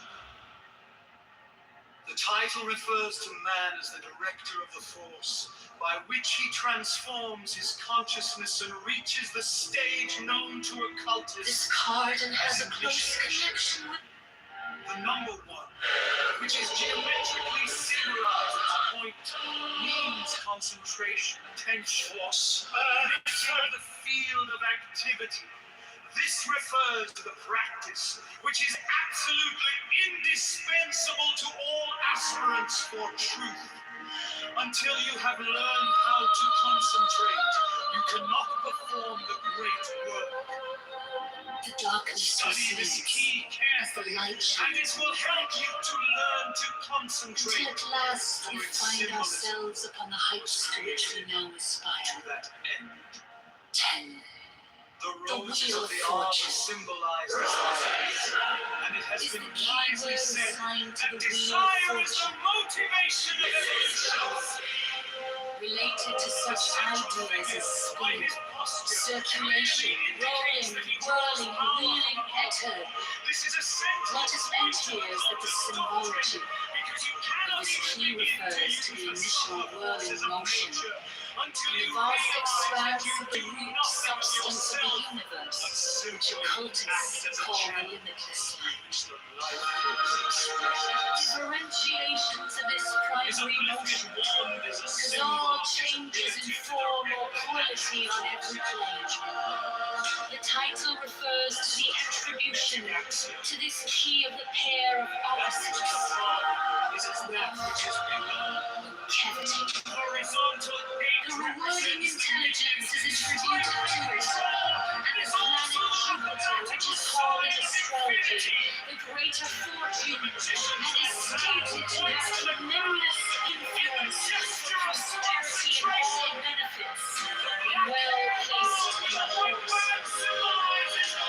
Cherub emblems, the cherubs mentioned in Ezekiel and Revelation, they represent the 4 signs of the zodiac.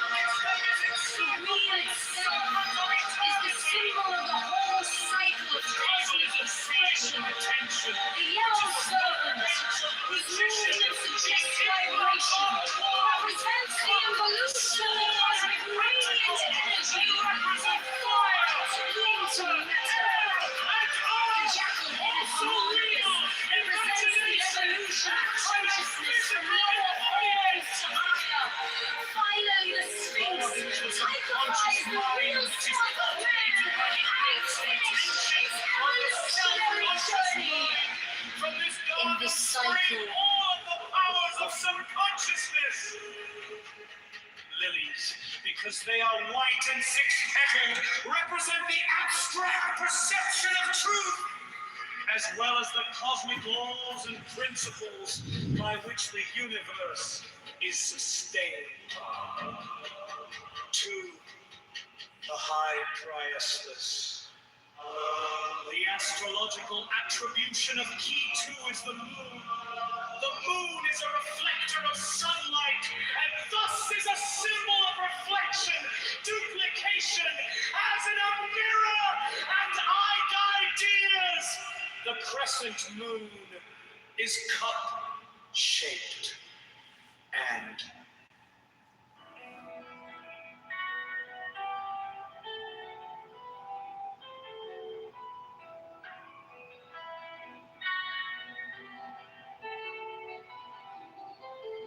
I am the charioteer of the... Hi, Beaver, I heard you're the problem. And I saw a video of this kid, Nolan Wells, on the back of a boat having a good old time on a river. And I didn't suspect no foul play. That man seemed to be like a part of the crowd. Unfortunately, accidents do happen. Hello? What?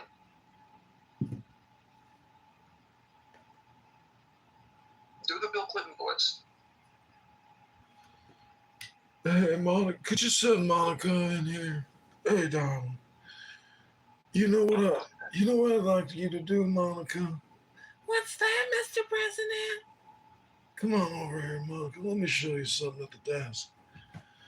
Open up that drawer right there and take out what you see. Oh, Mr. President. Hold on a second. I got a call from Jeff. Hey, Jeffrey.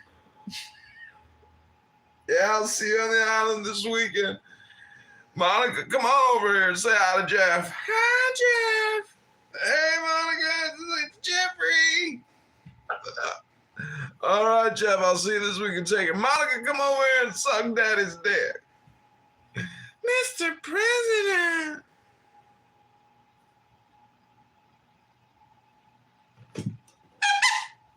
Da-dum-bum. You should do stand-up. I do stand up. I only have 150,000 fucking videos up on YouTube, dude. Does it not take off? No, it's the smarter version of stand-up. Stand-up is for losers. Those are people who go out and drink and waste all their time in bars with other losers. Like, if you compare what those losers have to what I have in terms of like content and digital assets, I'm like on the cutting edge. Most people are, living in 1999 in the bar scene. Hello?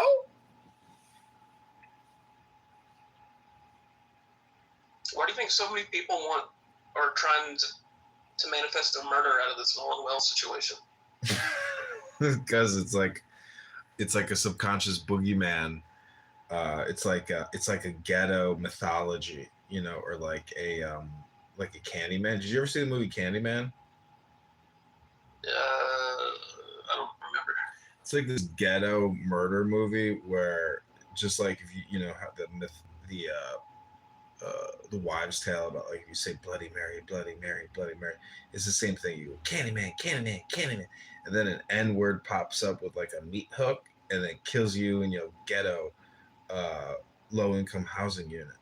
That's what the whole movie's about. So what I'm trying to say is, when people unfortunately pass on and it involves like the boating community, accidents happen so much that to attribute this to foul play just shows you that like people hyper focus in on racial political issues, because it's not racial when you go off the back of the boat and the motor chops off your legs and you bleed out in the water. Like, these are accidents with power equipment, let alone you are in desolate areas and drowning and swimming. Like, dude, the accidents fucking happen. And so that's why I brought up the Candyman thing, because it's like, especially on this app is, I know it's on other apps too, but like this app is so many African Americans on this using this as like their fucking free conference call app.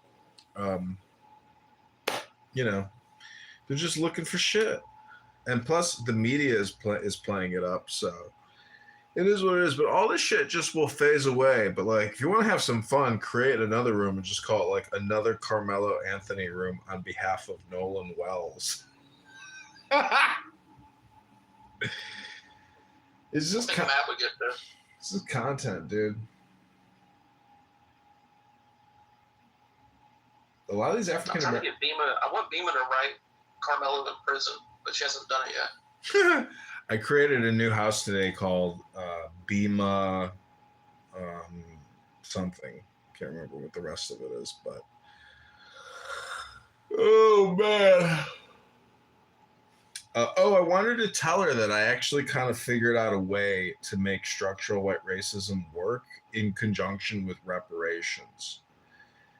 Because a lot of African Americans have been Americans longer generationally than the boom in 1900 from Ellis Island and all the Europeans coming in. So what the African Americans should have done in the late 1800s was prevented the mass migration of white people, and they could have taken over America, as a tribe, if they could have like got their act together.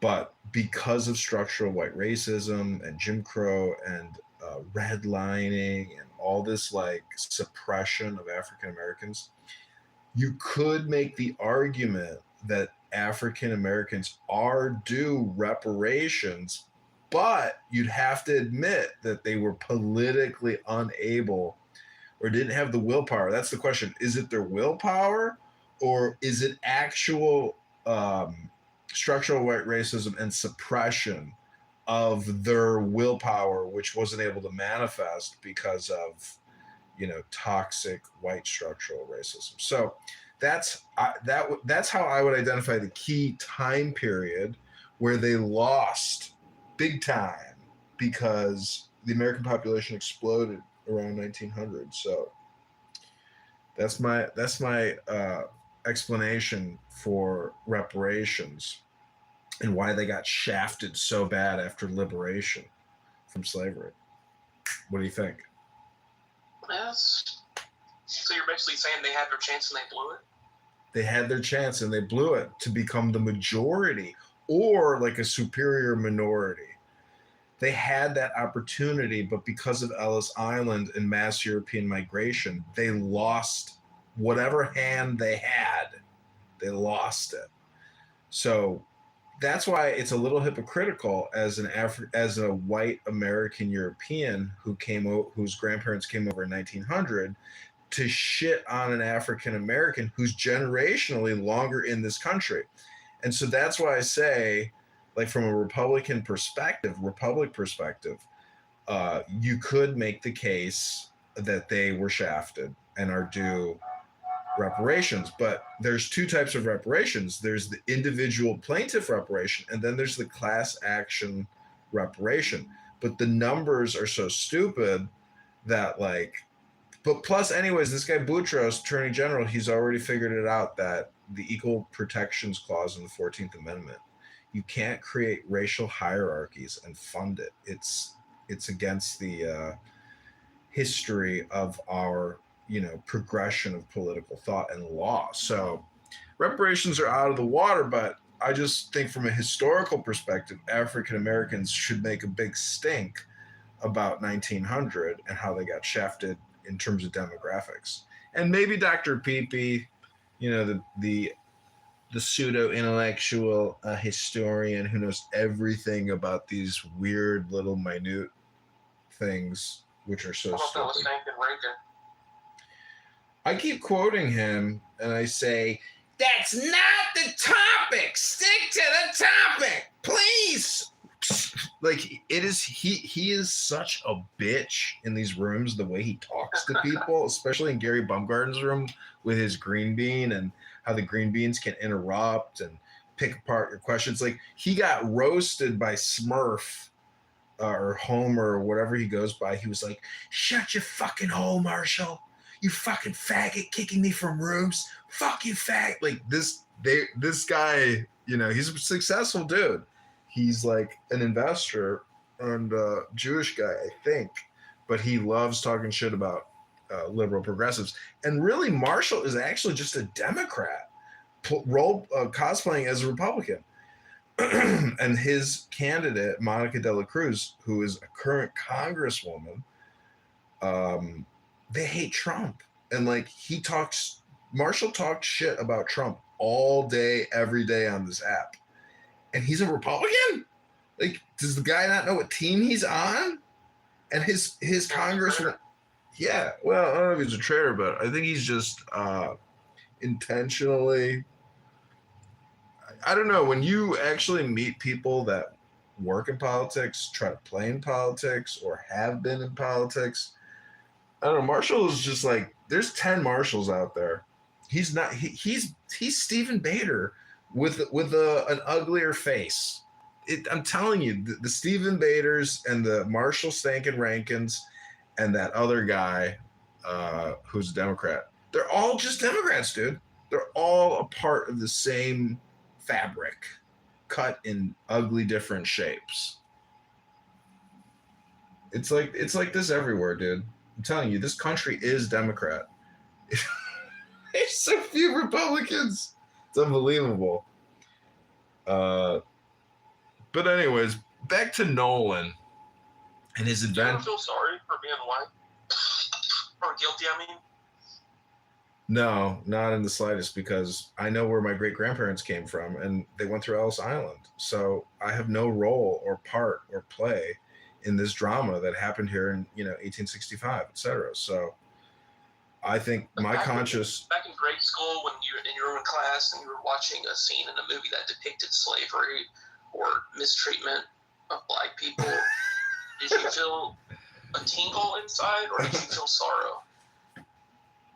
Well, I didn't really know just how brutal African American slavery was in this country, like with the masks and like the neck devices and a lot of stuff. And so as a child, I just had no feelings because I was never really shocked with the truth of slavery or punishments for slaves that misbehave, etc. Like, I think, I mean, have you ever thought about like what it would have been like to own a plantation and you had 300 slaves that worked on your plantation and you had to basically run them industrially, psychologically, physically, mentally, nutritionally, housing, clothing, like they're your horse that you have to like take care of because each slave is worth like 300,000 at the time in today's dollars. So, you know, you have basically a robot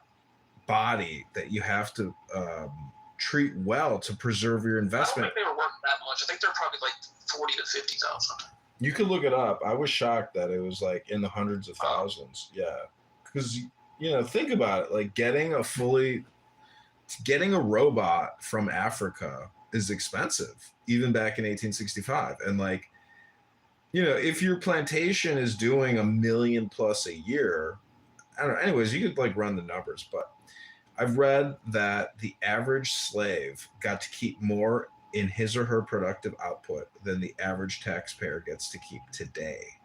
So you go to work 3 to 5 days to pay your federal taxes, but a slave only went to work 2 out of 5 days to pay for his own personal upkeep based on whatever that plantation slave owner would provide in terms of minimal housing, medicine, food, clothing, etc. So I know that's like very horrible thing to say, but I have read that they've actually picked the numbers apart. And statistically, slaves got to keep more than your average income earner here today because we're paying almost 50% in taxes at this point. Hello?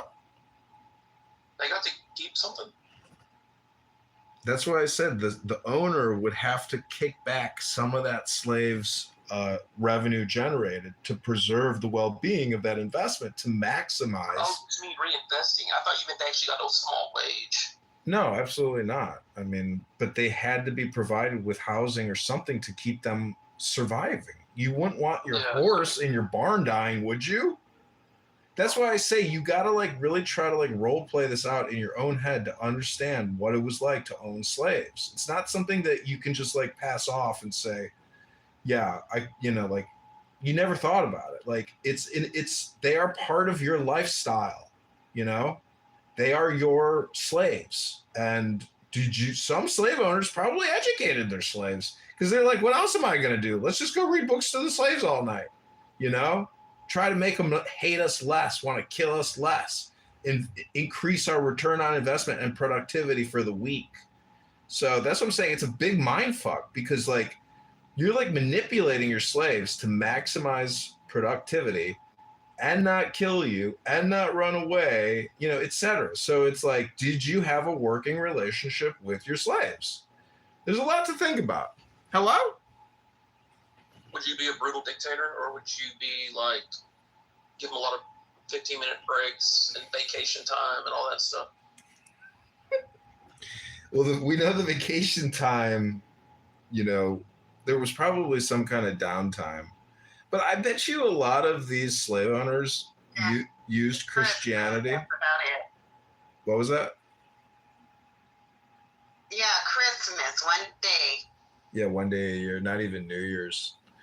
Well, you know, that's why I say it's like, see, the problem with communication is that so much of it, it's just like political memory repetition, but it's not based on what really was.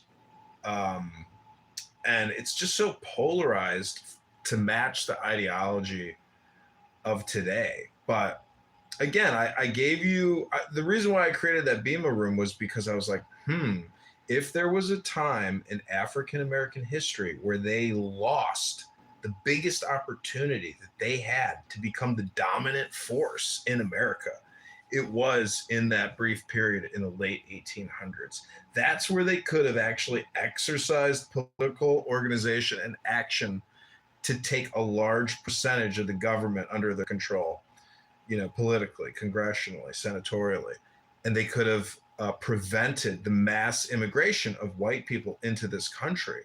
So if you talk about redlining, your fucking average block in a neighborhood in Brooklyn or Minneapolis, it doesn't matter. That's insignificant to the 100 million white people that came in through Ellis Island and just mass populated this country and completely. How would they could have stopped though? I mean, how would they have stopped anything? Well, what do you think the argument about today is? Nobody wants this mass Muslim migration that has happened into this country. So that's my point. Is like, look at the Somali situation in Minneapolis or Detroit, etc.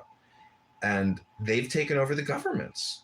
And that's what I'm saying is the African Americans could have quadrupled their population, become a dominant force, and America could have become a black superpower. But it didn't happen. And that's what I'm saying is all these arguments are insignificant compared to that loss. All this bullshit about redlining and Jim Crow. I don't understand what you mean. I'm saying that after liberation from slavery, the argument would be is that they were prevented from becoming a political organized force in the government. And then all the mass white migration at 1900 completely destroyed the opportunity for the African Americans who are ADOS liberated to become political and economic power in America and share that, not even equally, but like either less or more. But I'm just saying that the mass migration in 1900 is the key point in economic history for African Americans to make claims and liability claims for class action or individual lawsuits for reparations. And again, this is all in the backdrop of today's mass migration into this country from the Joe Biden administration, either at the border or overstay visas. Because if we have 30 million illegal aliens in this country, if they get amnesty, that means even less power for African Americans in this country. And I'm only bringing it up because we know this girl on this app named Bima, who is a social justice warrior and loves to claim that we live in a structural white racist society. So I'm only trying to bring in some evidence to this courtroom. I rest my case. You gotta look at the time. You talk about early 1900s. I mean, people did try to build their own communities, and each time they did, it got demolished by white mob. You're talking about lawsuits and all of that. You really think black people were gonna win a lawsuit in the 1900s? Class action lawsuits? No. No, they didn't have the political capital, the intellectual capital, or the organizational capital needed to do something like what Kitover's saying.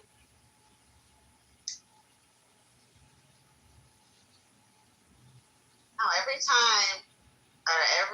just seemed like every time the black community tried to, build up their community, build their own schools, hospitals, blah, blah, blah, it just got demolished. And Are you guys being Boston fuck Israel? Are you with me? I can't even understand what you're saying.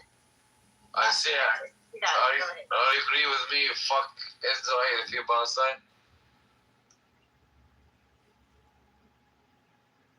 Why you muting me? Let me talk. Free country, free of speech.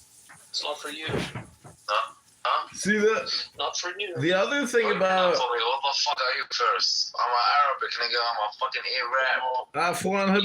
Afwan Habibi. Let me finish a point. Is that America is not a democracy, and it's the proof is that if America was a democracy, African Americans in 1895 would have had enough votes to prevent mass white immigration into America. Therefore, we have a representative republic where our federal government sets rules and ordinances and amendments and acts and spends money in an undemocratic way, where we do not have individual liberty, and we have this like super blob that has always been operating outside of the ordinance of individual will or individual democracy. So that's the reality of our political industrial complex, and that's the explanation on why blacks have been redlined and I guess delegitimized, or have suffered in comparison to, I guess, the per capita of white people. Because if you buy yearbooks on eBay from America in the 1920s, 30s, 40s, 50s, You can do that. yeah, you can. And you can actually see the demographics of the classrooms at major universities or high schools, etc. And there's no black people in those yearbooks. None. And so schools are segregated. it's more than that. I mean, well, I guess what I'm saying is that the lack of integration is the lack of economic equality, or at least equity. Anyways, I'm just saying there's a lot of ways to skin a cat, but if African Americans in 2026 are not for ICE and mass deportations, they don't understand their own political capital, or they do not have what you could call real politique. Hello?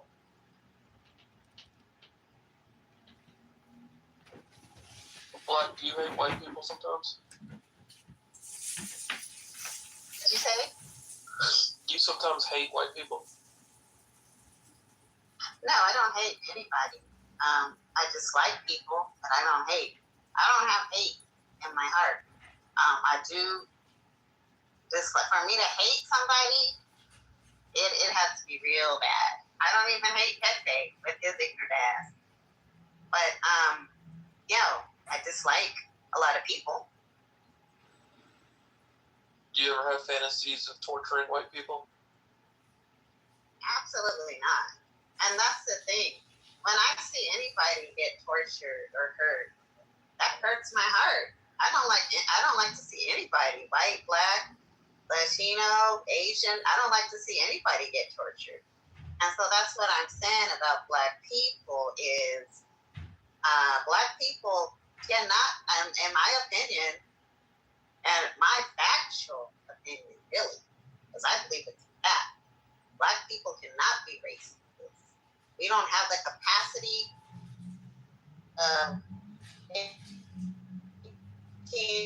over the tree, lynching white people, throwing them into ovens, accusing them of crimes they didn't even commit. I mean, you walk down the street, blink at a white woman, oh, here comes a white mob.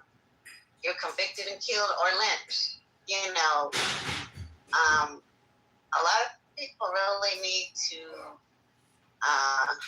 go to the YouTube and look at some of the cases where black people have been convicted of some of the stupidest shit in this country and killed. Well, I just want to, if you... It's sad too, because I heard about the lady and her husband. Her husband got lynched over some land. I think his last name was Turner, I think. And then she spoke up about it. And then a white mob came to lynch her, and she was pregnant. Not only did they torture and lynch her, they cut the baby out of her. What I understand is why a group of white people would sit up there and just watch somebody get tortured and have smiles on their face, and it's really demonic. It's hate. It's hatred.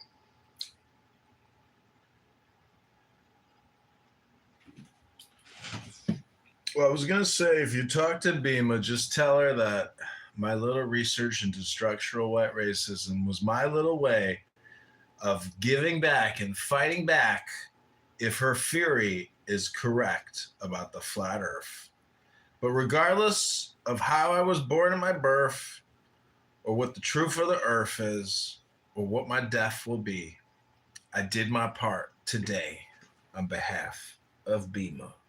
Thursday, July 23rd, 2026. I stake my claim on the late 1890s as being the historical apocalypse of the African Americans in America. What is her belief again? I'm sorry. Dima, what's her belief? She thinks that we live in a structural white racist society.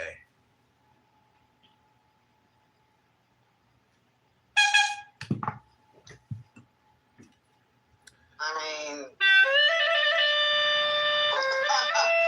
don't think so? Well, like you said, you Beaver asked you if you have ever hated white people or disliked white people, and you're like, no, I just hate and dislike annoying people. It has nothing to do with white skin, black skin, purple skin, brown skin, green skin, pink skin, red skin, brown. Like, you get my point? Highly annoying people transcend racial consciousness. You just want to get away from horribly obnoxious, stupid, annoying people who waste your time and got stinky breath and stinky armpits, and they fat and they nasty and they annoying. Am I right? Am I right?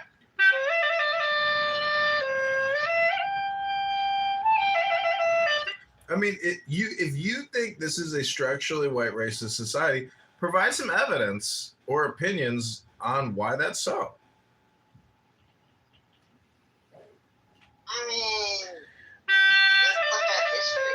Look at this country. I mean, you think this country's not run by the white man? Do you really think this country is not run by the white man? See, if you believe, who's it run by? Government?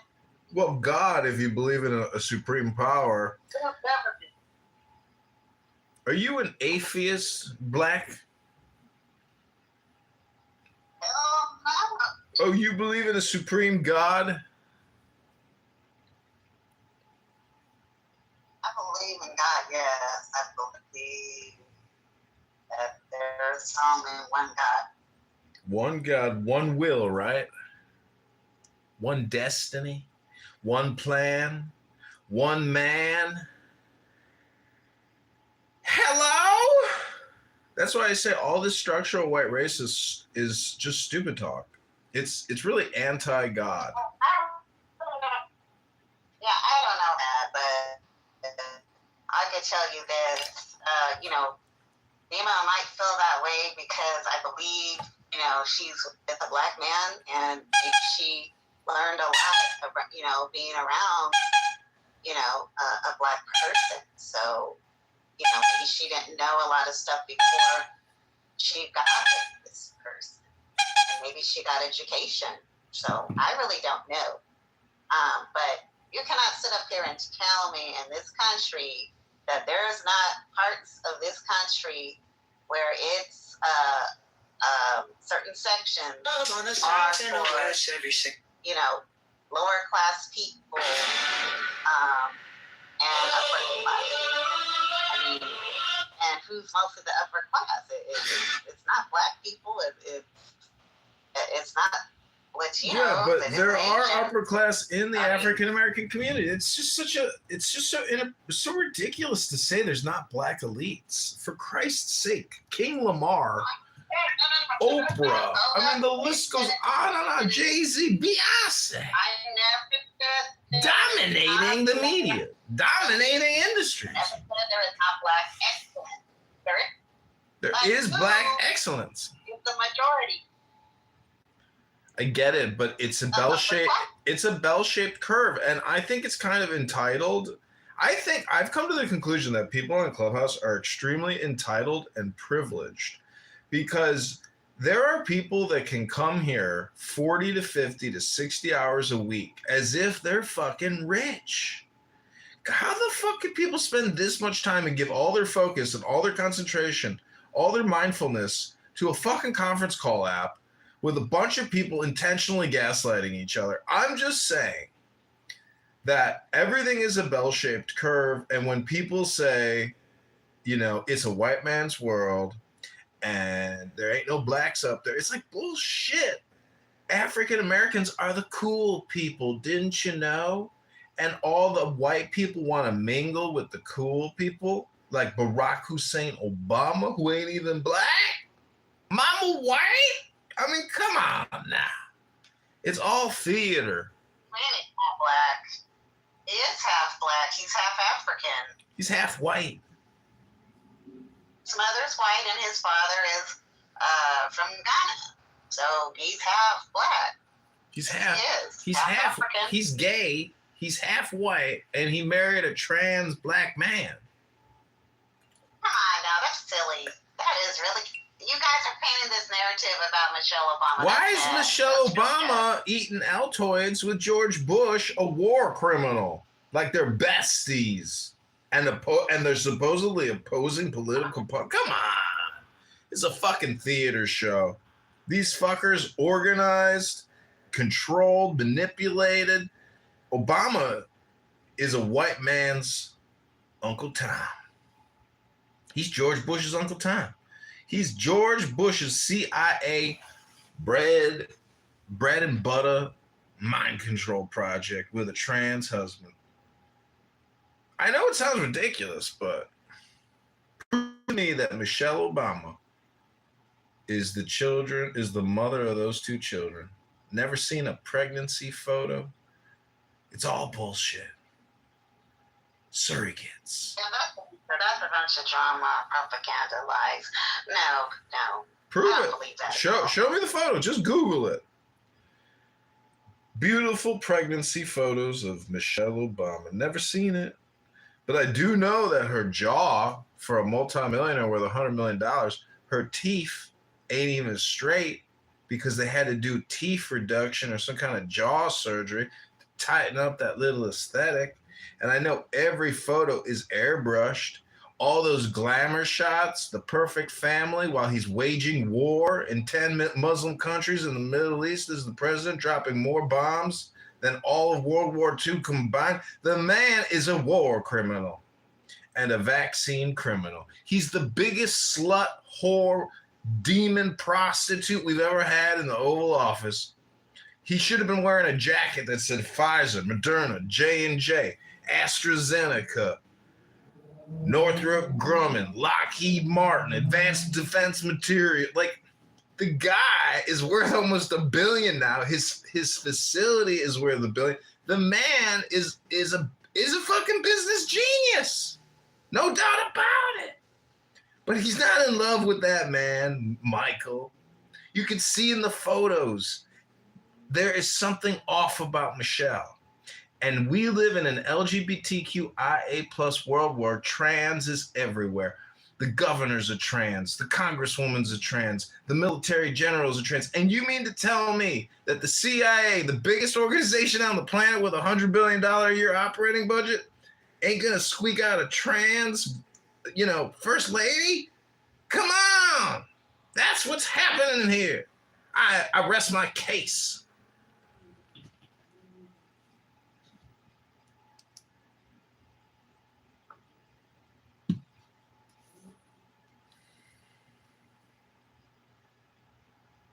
Okay. Eva, you wanted to say something? Hey, I'm out partying right now, man. I'm out with the white folks right now, man. This motherfucking busting, man. I gotta go to the audience. By then, let me up. I can't say too much right now because I'm out. But when I get to the crib, it's busting. Shout out to Beaver, man. Make sure y'all follow Miles. What up, Black? What up, you feel me? I'm gonna tap in with y'all in a little bit, though. I'm out partying with the white folks, you feel me? No cap.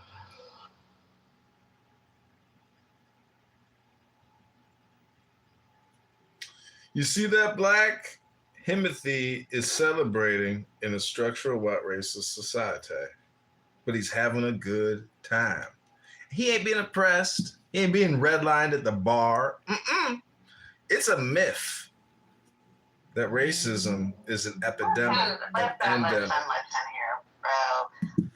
Bro, I'm not your bro, Black. My name is Ein. You can address me as my profile name, but I ain't your bro, Black.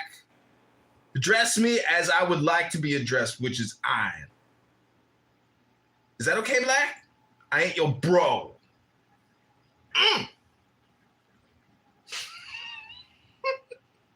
Yeah, okay. Anyway, as I was saying, I go to work, I'm around white people, and I'm not oppressed at work, even though I do believe certain areas, there is biases, but, I'm around white people all the time. Am I oppressed at work? No. But I'm not going to sit up here and deny that there's not issues in this world. So, you can, but I'm not. The big rush, powerful rush. Well, you're putting words in my mouth that I didn't say. And I think everybody can obviously admit that there are issues in our society, in our government, on the world at large. So I'm just trying to put forward a positive, optimistic, neuro-linguistic program that helps people along their way. Because I ain't got all day to argue with you. You angry. I'm happy. Leave me alone. I heard you earlier. You're just trying to downplay. You're talking about the master. He owns slaves. He made sure that they had to be taken care of. That was scraps. Have you been on a plantation before? Have you seen where slaves lived? Come on, bro. You gotta do better than that. No, I have been on a plantation, and I've seen slave quarters, and I've seen slave auction markets. Oh, I know. It's horrific. I mean, the experience must have been awful, traumatic, terrible. Couldn't think of probably a worse situation to be in, from the get-go, crossing the great ocean, stuffed in the bottom of a ship, disease, no food, water, horrible.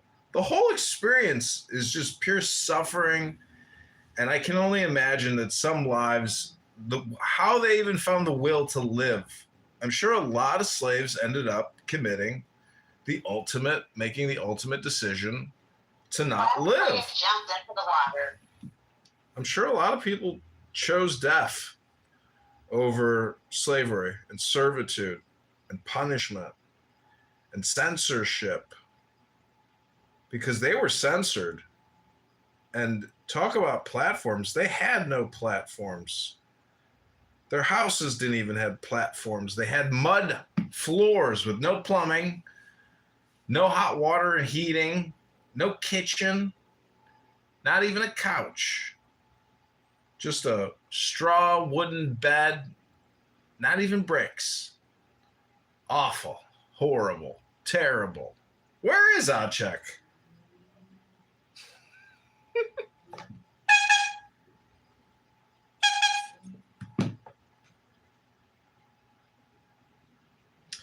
So, Black, are you in the know about Nolan Wells? The boater? Yeah, I know about Nolan Wells. Yeah, what about him? Do you suspect foul play?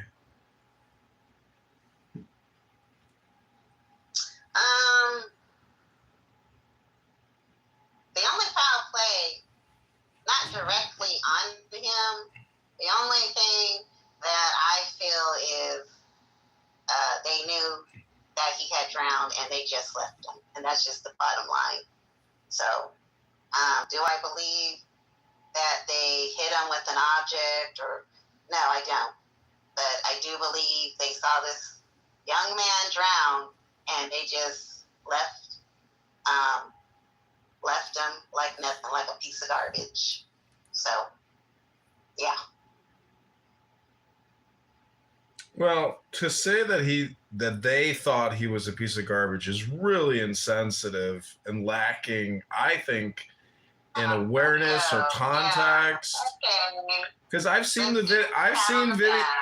It's not a pat on the back kind of a thing. I think that you are injecting your opinion into a tragedy where many of these people, he was their friend.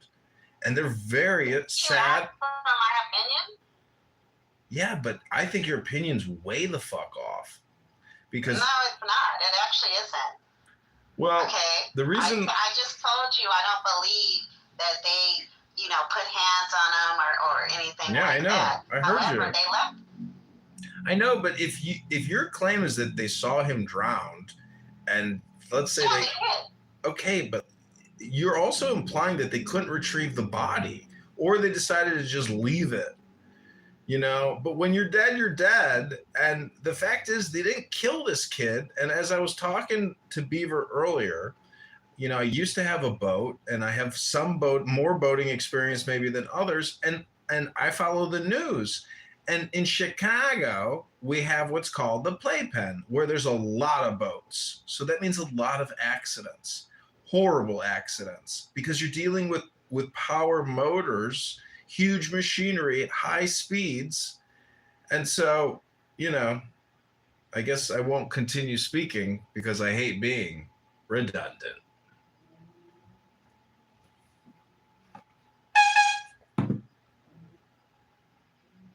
At the end of the day, bro, you just don't leave a friend, especially when you're on water like that on a boat. I can see if they had went to the mall or something, and they had a car and they left. But just in the water, you just don't leave your friend, only person by himself. Like that's not normal. That is not normal at all. And that's just the bottom line. I mean, your intuition could be spot on, but it could also be off. I've never been in a situation like that where somebody, that you knew, because I've seen the videos of the kid on the boat, like he was part of the crew. And I've seen the cross-examination of these kids, the depositions and subpoenas, and the black lawyer asking all these questions. It's, you got to be a little, I guess, aggressive to try to see if you can get a reaction, to try to find some kind of truth or something. But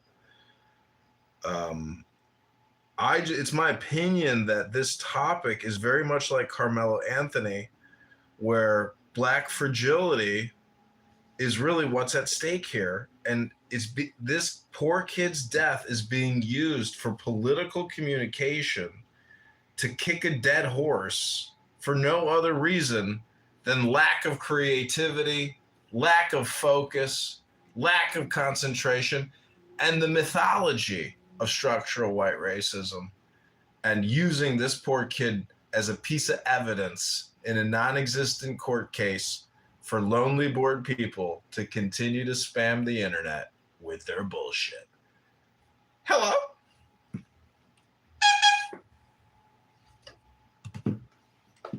How do you respond, Black?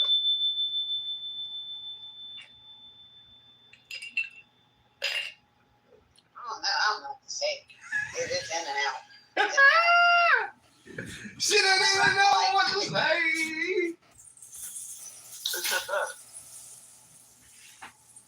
What's his name? The black guy who wants to be white. What's his name? I don't know. I forgot his name.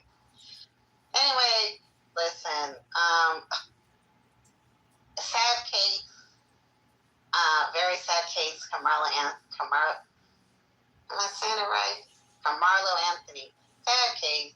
Very sad. It's very sad when, people pass. It is. It's at such a young age, sometimes our choices put us in bad situations. Like, again, and I'm just going to say this again. You're on a boat with a group of friends, partying, whatever you're doing. You cannot tell me that out of all those people, he's the only one left behind. Okay, something doesn't add up with that. He's the only one, nobody else left with him. He's just by himself. Something's not right there. So, it is what it is. It's sad. I hope they find the truth of what happened to him. He does deserve justice. Those are not friends because nobody should be leaving anybody behind. I don't care if he wanted to stay, then some of them should have stayed there with him. You don't just leave off of a boat and go somewhere else or whatever, go home or whatever the hell they were doing. Have you ever been on a boat? There's a lot of mosquitoes and a lot of spiders. What? Big rush. What'd you say? I said, if you ever been on a boat, there's a lot of mosquitoes and a lot of spiders. Okay. So what are you saying? That could have been one of the determining factors why they decided to head back to port, to the dock, because they were like, fuck it, let's get out of here. There's a lot of mosquitoes, and I'm getting bit up. Fuck. And there's a lot of spiders over here. Fuck, let's go. Okay, well, I thought the boat ride was pretty long, so if they knew all that, why even get into the boat?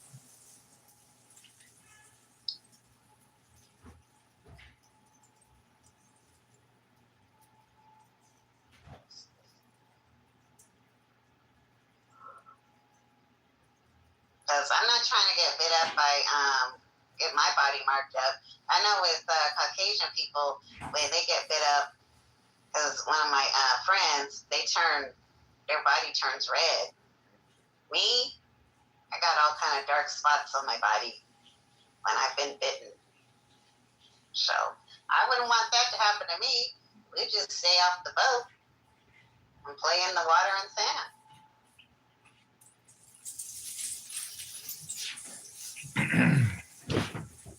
Well, I was on a boat one time in college.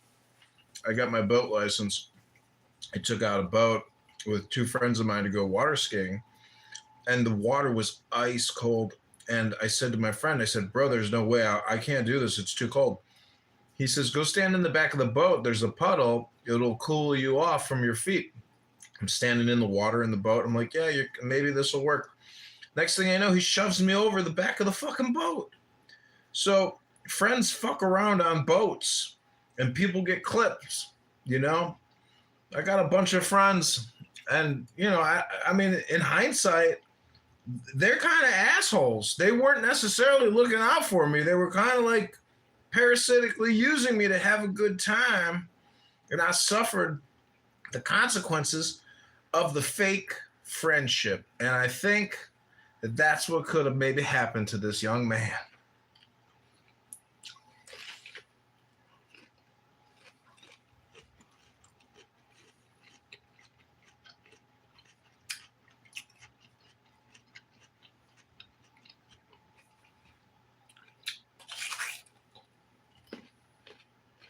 So sad.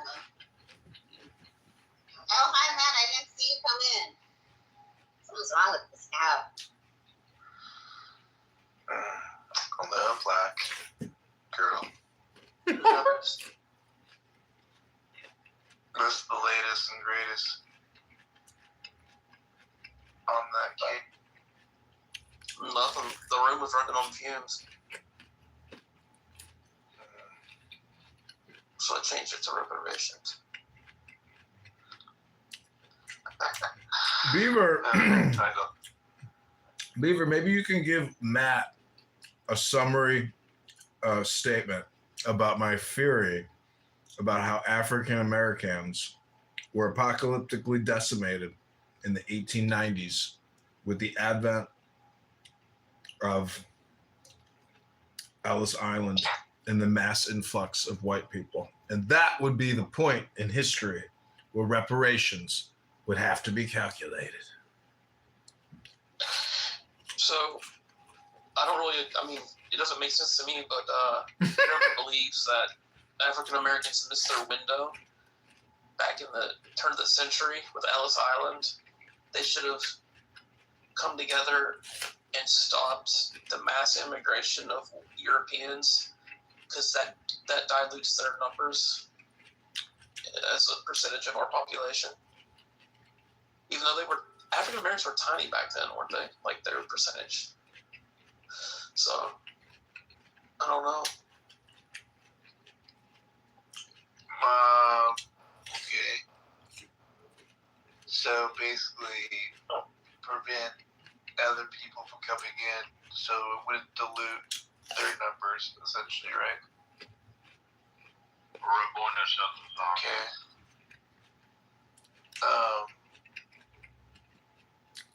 I don't know. I'm not African American. What have they said about it? I don't think Black understood it either.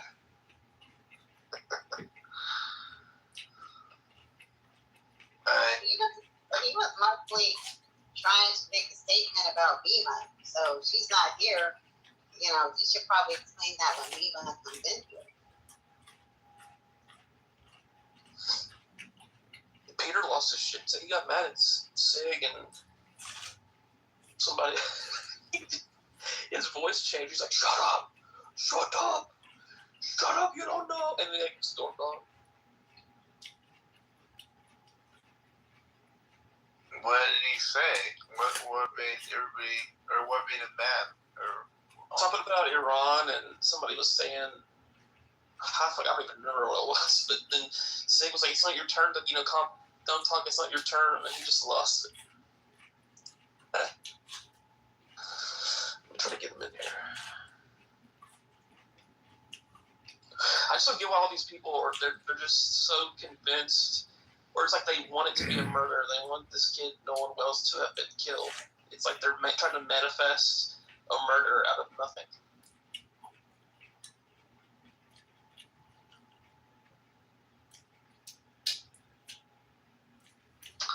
I mean, I would have to agree quite a bit. I mean, can there be foul play? Sure.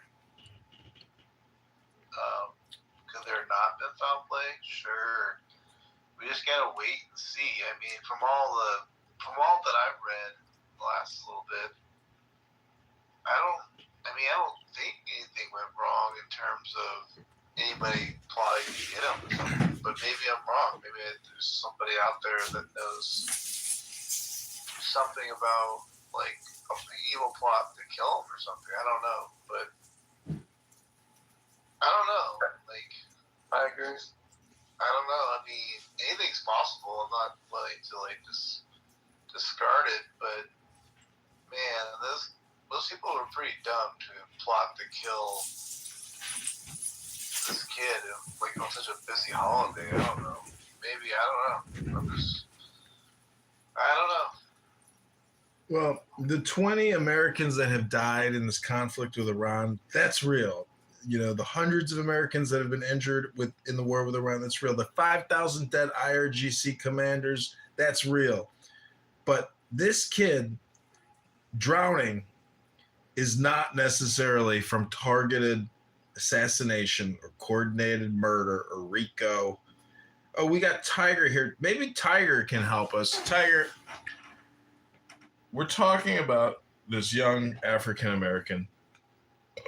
Well, Kitover, you're a fucking retard. I'm not that interested. Okay, so you're just kind of dismissing him.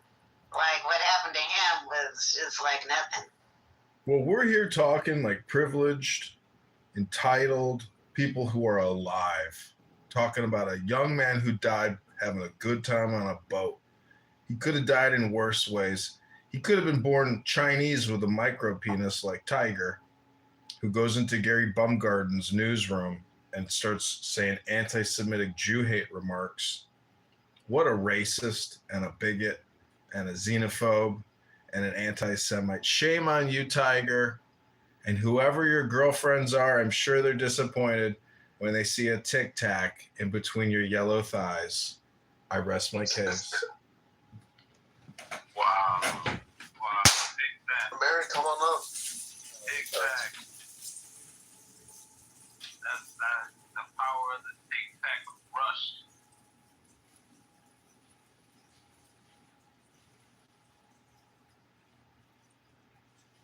I think Mary heard, she heard Peter wig out and scream and yell and leave. We're going to shut along. Tiger. Well, I don't understand why none of them know what happened. He just stayed behind. That's it. They don't nothing. They have no clue. All those people on the boat, no clue. He just stayed behind. That's it. That's ludicrous. They probably drowned and nobody saw it happen, and then they left because they thought he was going with somebody else, and no one saw his body get washed away. Yeah, I do believe he drowned, and I do believe they saw him drown. So you don't think he got lynched? That didn't come out my mouth. No, I'm just saying, like, some people think he got lynched. I think there could be some truth to what Black is saying. Like, I was thinking about that. Like, if you're like horsing around or whatever, you just like goofing off with your friends, and like, you know, if something were to like happen where he went, like, let's say he just went for a dare, did the old backfliparoo, and like, I don't know, snapped his neck or whatever. I mean, like, I'm not gonna lie, I'm gonna be like panicking quite a bit. I might actually take off and freak out a little bit. Now, would I have not called 911 on the way back or whatever? I guess I don't even know what I mean. That's true. That's kind of weird they didn't stay around to help. I mean, I don't know. Actually, maybe like, man, I gotta rethink this. Like, but I get what Black Girl's talking about. It's like, you do kind of get like freaked out when you see a prank go wrong, you know? I don't know if anybody else has ever experienced that, but like you watch one of your friends do something crazy and you're just like, oh shit, like, I'm not dealing with this right now. People do that all the time. They do that all the time. They mess up and then let me get up out of here. I gotta go. I don't want to be blamed for this. I don't want to be involved. That is true. And even if they don't know what happened, like, in terms of like what happened to him, but like they know that whatever's going on with him, like, they don't want to be part of that. I don't know, man. Like, I can see, like, especially if you're drinking and doing all that shit, like, you can get pretty paranoid pretty quickly, you know?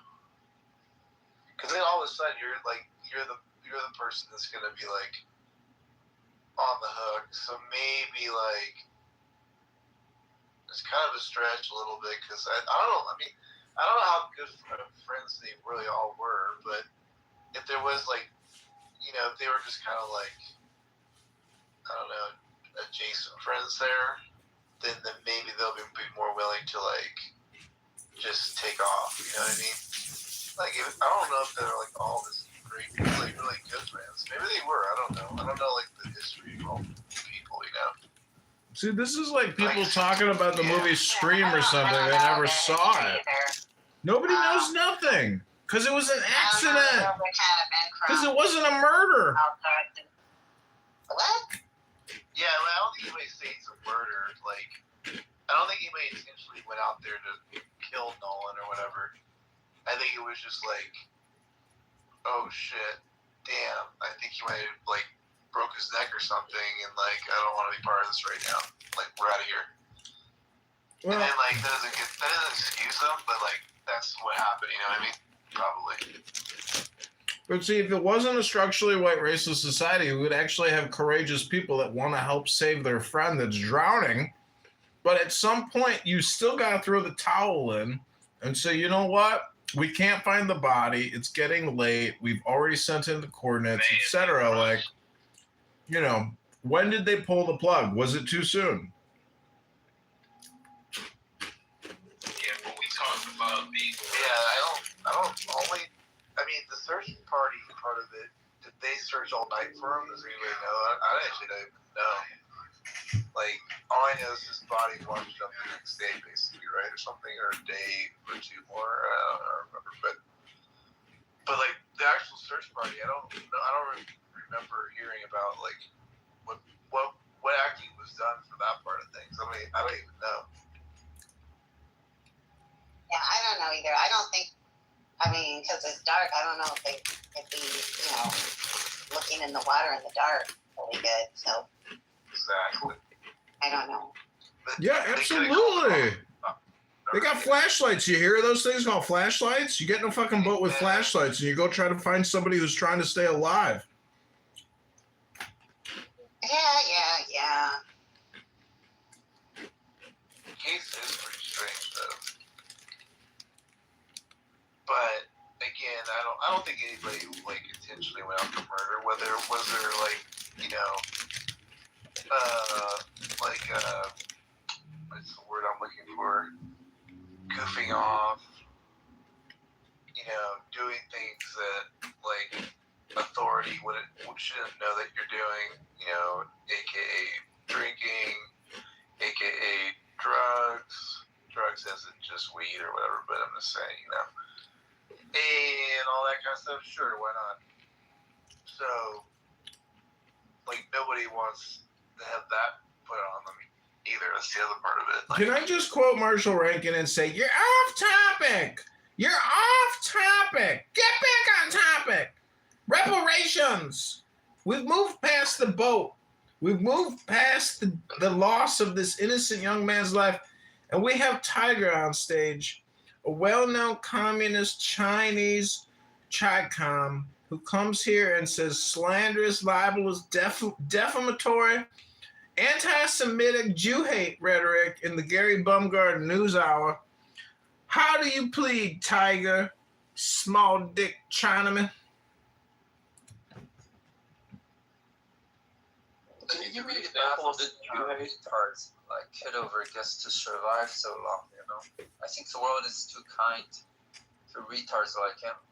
There needs to be more evolution pressure so that low IQ like him gets cut off earlier. Tigers. I sure hope you fail to reproduce for the purity of the future of the human survival. Tigers, you replace John for Nolan?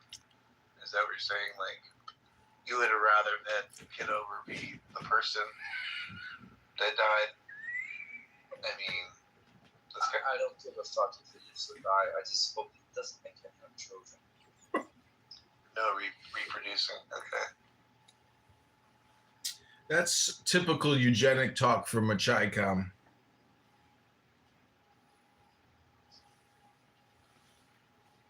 Norm hasn't been in here since I told him to go eat worms, and then Pepe, he's really pissed at us. Well, what the fuck y'all do to Pepe now? You just modded the nigga yesterday. What the fuck? I know, but like, did you not hear him come in there and it's like, these people are mad, they steal my ideas for rooms, and they go mommy, and they think I talk too much and take up too much time and center myself, and they like to mod stupid N-words. I think he was talking about you. That's crazy, because I was just in the room. I just was modding in the room with him with Sig. He didn't say shit. But, bro, I learned on this app, bro, people be sneak dissing like a motherfucker, but don't say shit when you on stage with them, bro. Them type of niggas, they hoes, bro. You can't, I don't even pay them niggas no mind for real, bro. But it's crazy that he feels some type of way because you just modded the nigga last night. Like, that's why I modded him, because I knew he would fight back against that one argument, and I was too lazy to do it. I'm not gonna cap, bro. I know it's just an app, but y'all niggas gotta get them fake ass niggas out y'all circle, man. I know it's just an app, it's just Clubhouse, that shit ain't serious, but that fake ass shit, that shit not cool, bro. Like, what Beamer did? No, I'm just talking in general. But I'm talking about Pepe right now. If he feels some type of way, I mean, I don't know how. You just was fucking with the nigga last night. Like, I'm cool with Beamer, but I just don't like the fake shit. Like that shit fake as hell, bro. You literally just modded the nigga last night. He ain't say shit to you. Like, he ain't say shit. You let the nigga get his shit off too. So it's like, bro, the fuck is you bitching about? But, you know, there's no, like, way to actually suffer or have any loss. And the crazy shit is, y'all be telling me motherfuckers, all these people be feeling some type of way about me, but it's crazy because I be feeling like motherfuckers, I be looking in the comments in the chat and shit, motherfuckers be like, bro, I fuck with Timothy for real. Like, Timothy know how to moderate for real. Like, I feel like I know how to moderate for real, bro. Like, no cap. So it's like, I don't understand the hate that I be receiving, bro. Like, it be crazy, bro. True. Yeah. I think it's just because I talk like a nigga for real in a white space. Like, they keep calling this a white space. I don't think it's a white space, though. Like, I don't think they be saying y'all niggas is racist. That's the thing, Timothy. Like, why does Pepe think this is white America? Like, this is not his house. Like, I'm confused. As far as I know, this is called the President Trump House, and he has a house called White America. So I'm not entirely sure why he's confusing the two. I don't get it, you know. Facts, bro. Honestly, it's because y'all niggas. Well, yeah, we bought it together. Y'all niggas been rocking with him for so long, even in the White America house. So it's like he kind of damn near feel like y'all don't owe him this shit, but it's just like that's what it's coming off as. Like, shit, nigga, y'all owe me this shit for real. Like, shit weird. No, it is a bit. I mean, he said that. I mean, he's like, oh, you know, body of white America. Like, why aren't you bodying me anymore? Blah, blah, blah. It's like, well, we kind of run things a little differently. Plus, like I said, I've said this plenty of times. It depends on who's running the room. Like, Bieber will mod whoever he mods, and then, like, I'll mod whoever I mod. And not saying that neither one of us would mod Pepe, but, like, you know, it doesn't have to always be the same mod every time, you know? Facts. But that's what I was saying the other day when we was talking about that moderator shit, bro. Like, people take that shit to heart for real. Like, if y'all didn't mind me, I wouldn't give a fuck. I would still support y'all. I would still pull up in the room. It ain't nothing, bro. Like, but people really take that shit to the heart, bro. And that shit just weird. But I fuck with y'all for real, so I'll go to war for y'all on this app, if that makes sense. But y'all just got a lot of fake ass people around y'all, bro. That shit not cool for real. I call that shit out for what it is. That shit weird. I don't think I'm wrong to say that, you know, when certain people come into a room and they literally speak for 2 hours and nobody really gets a chance to get in, that's pretty disrespectful, you know what I mean? Like, and that's the only room that they will do it in. Exactly. Yeah. I'm like, it sounds like a little bit of envy, man. Y'all niggas damn near overlap that nigga for real. Like, you don't need white America no more. You got your own shit. And it's like, damn, like, he probably like, damn, I'm out of these niggas in white America. You wouldn't have no platform without me type shit. That's how he probably feel for real. Pepe is really PG-13 rated R. There are other people who go into NC-17 and X-rated, like Rich. Pepe doesn't necessarily trigger hate speech, abuse, or harassment of protected classes. He's kind of careful about what he says. That's a lie. That's cap, bro. Like, don't get me wrong. He called me a nigger. Do you understand that? He called me a nigger. See, the thing with Pepe, he knows how a black man stand up for me in that space. He disrespected me to the fullest. See, that's the thing, Black. When Pepe a moderator, I can't really say too much for real because I respect people, other moderators. Like that's at least how I come from. But Pepe knows one thing I would say he knows how to do. He knows how to fuel a crowd, especially black people. So it's like he knows how to fuel black people to the point where they gonna say some crazy shit or they might wild off, but in the same breath, he could derail a room too with all that bullshit he be saying. So it's like you gotta be. It's like a coin for real. Like, and you you got to be careful with that shit. But I just feel like he did there jealous of y'all for real, bro. I ain't gonna cut. Yes, you're the one that.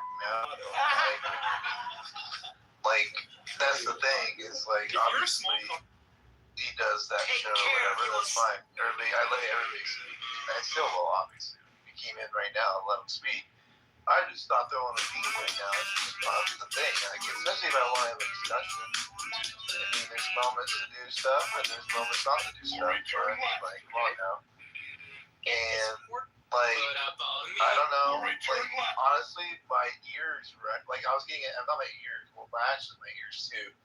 But I was actually getting a headache. Like I was telling Beaver. Like I literally, all the screaming and yelling. After a while, I literally was just asking, like, can you just like chill out a little bit? Like, it was, like, literally gave me a headache. I didn't come on this damn headache, so, you know, it is what it is. But I have I have nothing against Pepe. It's just, I gotta run the show, you know? Facts, man. This whole shit, bro. And I think all the other people, even though, you feel me, you shouldn't even give a fuck about what the next nigga or the next bitch feel about you. But I feel like when people say, oh, Beaver's racist or Matt is racist, I think that just stems from you being around Pepe and moderated Pepe and letting Pepe just get his shit off. Like, I don't think y'all racist at all. Like, I don't get a bit of racism from y'all, for real, for real. Oh, I know that. I mean, I know just by being associated with him. Like, literally, I was a mod on his stage for Slicks. Just about, well, I know for a fact for like 6 months straight. He eventually invited America at the height of this app with what was going on. Like, I already knew I was going to be associated with that shit. But, you know, it was good to have the topics and, like, the entertainment and all that kind of stuff. And it still is, whatever, you know? But I already knew that going into it. I mean, I already knew that. Like, and plus, like, you know how it goes on this app. White people are already, by default, just racist, labeled racist anyway, so who cares at that point? Like, I might as well just, like, embrace it at that point, you know what I mean? There was a black dude that came in right after Pepe settled that shit. He was like, yeah, Matt and Beaver, they just wouldn't be you, Pepe. They wouldn't be you. Wait, there's someone that said that? That's hilarious. Is there that, DWA Haitian guy or some other guy that comes like it was one of the two. They went after you, Beaver. They went after you today. Well, not after you, but Dan was making fun of you today. I don't know if you caught that, but he said you sounded like the guy. I wish I remember the name. Man, he that nigga in the room, bro. I'm tired of his. He went after you too. I know it. You told me, bro. But that nigga always he different, bro. Like that shit is weak, bro. He might come in really late at night because I missed it. I wanted, like, he comes in at like 2 or 3, right, in the morning or something. I don't know. Go ahead. Richard is also next to Pepe. I don't pay him either. Now, he's never called me anything, never called me in, but you might have felt how he talks to me. Very disrespectful. Oh, he's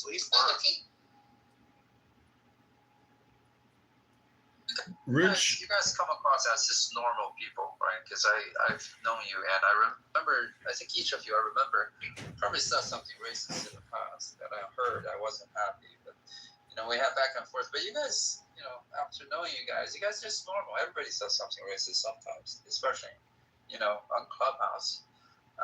And Pepe is a little bit, you know, you guys are the normal people. You guys are nice people too. You know, Himothy is a really respectful guy. Actually, he's pretty good. But then you get Pepe, right? Pepe is like, I sort of understand him, but he's kind of overboard that he has to get a high out of getting controversy in the room and say something that he knows is going to have backlash, and he enjoys, you know, engaging with that. You know, I think that's a little bit morbid. But even that, you know, I sort of understand him. And he's not, at least with me, he doesn't go too far. But then you get, you know, weirdos like Kitover or Rich. You know, they're kind of the same weirdos. They have 1 million alt accounts and says nothing of value, but just enjoys being there and say something really serious. Projection mirror has been activated. Their mom not like them or something. That's stupid. I just don't understand outliers like this. I can't understand normal human society. You The report scumbags such as this exists. You reported one time, Tiger. I think I got clipped because of you one time. You're here. You know what I mean? But we're all good. And I want to thank Tiger for the shout out, but I really don't like being put in the same square or box or circle as Rich. Rich can be funny at times, but by God, he is one of the most highly annoying people on this app because he refuses to stop talking when other people are talking and just keeps going. And when you have to listen to multiple people talk, it's just too taxing and annoying on the brain. And Rich is one of those extremely highly annoying people. And I'll be honest with you, like, if I knew him in the real world, I wouldn't want to know him in the real world. I wouldn't want to communicate with him in the real world. I wouldn't want to hang out with him in the real world. And that's just me. But Tiger here, for him to say that I am one of those types of retards like Rich, I have to push back and say I am my own special, unique retard faggot, unlike that faggot retard. I am complete. I just don't waste my time categorize different kinds of shit, you know. You believe in a universal turd. I got it. But that's your projection. That's you, Chicom China Tiger.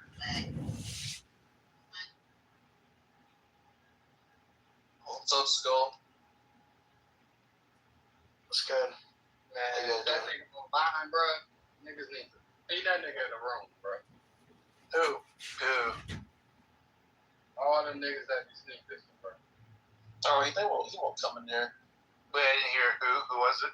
I think he's talking about Dan and Rich. I don't. Rich, all the niggas, man. Wait, Rich will always show up here. So. Yeah, he'll show up, but Dan definitely would. Bro, them niggas said, I'll make the room. What the fuck? Like, man, y'all will be surprised what niggas say when y'all disappear, bro. At the end of the night, bro. Y'all like niggas be saying off the wall shit, bro. Like y'all niggas ain't build y'all shit up, bro. That shit weird, man.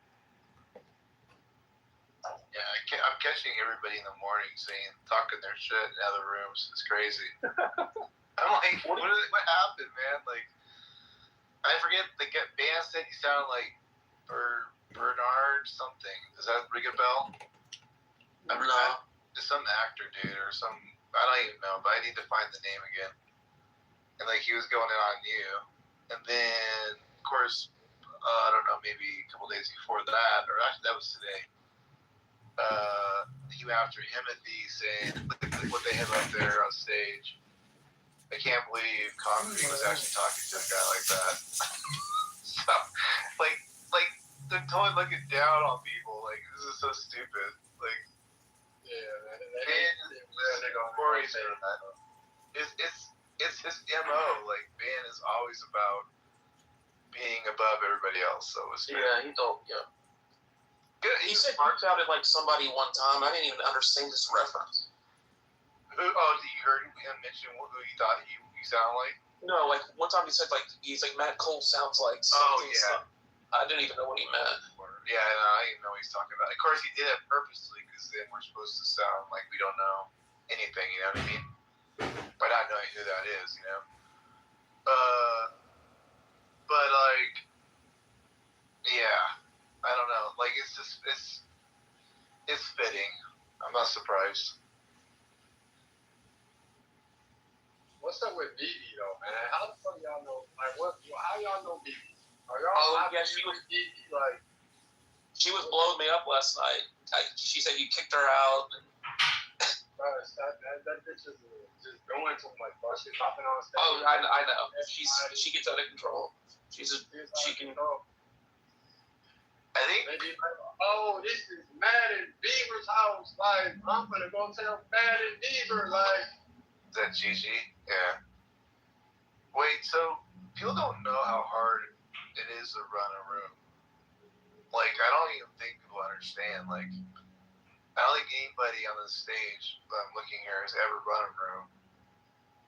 Just try doing it one night and let us know how it goes. Like, honestly, like, you really can't talk much shit about people who are running rooms. That's where I'm at, you know? Yeah, and then you, Kitover said Brad's last name, and I was getting ready to boot him, but Brad beat me to it in my back channel. He's like, we're going to allow doxing. Oh, no, not that again. Like, similar to the mountain one that we had a couple months ago. Well, he just mentioned his last name. Yeah, but similar, like, it's very similar. Like, because that's what that was all about. That was going on there. He was good. And then he did, and then, like, yeah, I don't know, everybody's, you have to please so many people, you know what I mean? Everybody's so, like, around each other so much. They all have personal issues, so you're having to hit with all those different angles, you know, now. And then somebody messaged me that they were mad Beam had a mod badge, and they wanted a mod badge. Who's that? You want to mention the name or not really? You don't have I'll tell you in the back chat. Okay. I had that. I had everything that you mentioned before. Let's see, I had, well, I mean, I shouldn't mention any names. They are private back channels. Never mind.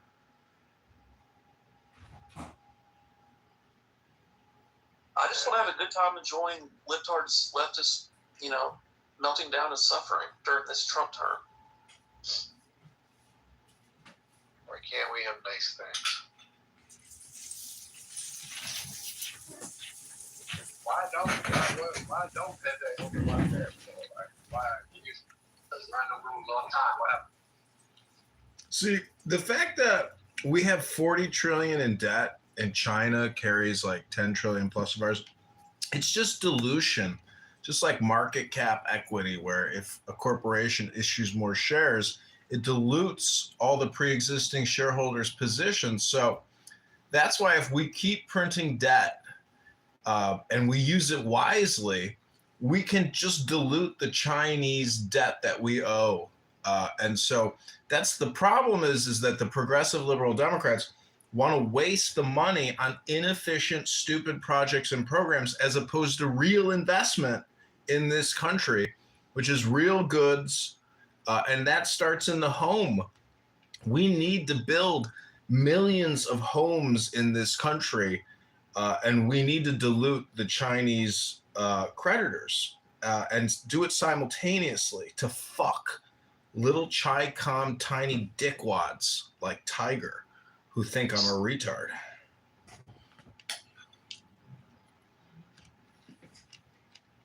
If you actually understood the economy, I wouldn't call you a retard. But here you didn't.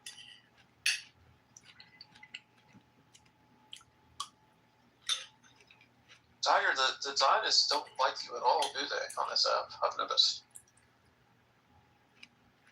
But I'm not American, so I don't care.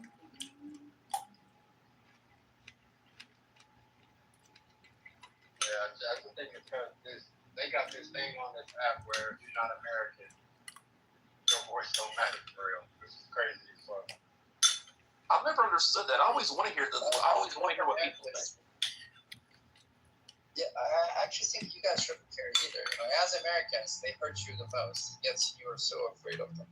I don't understand this. Call them out.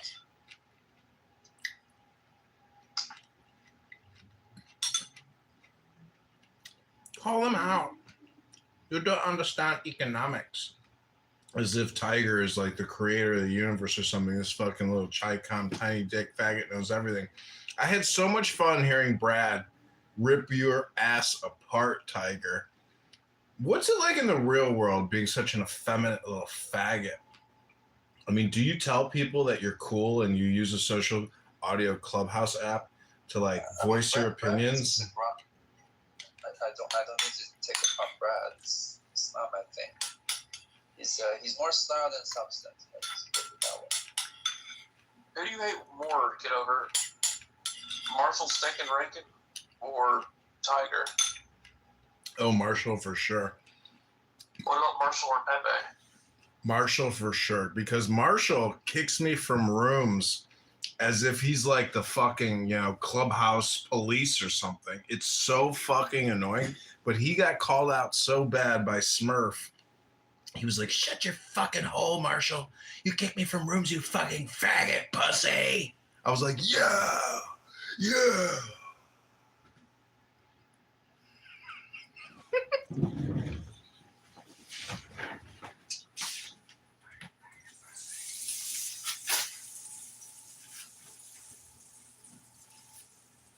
What happened to the Jewish guy that used to run rooms?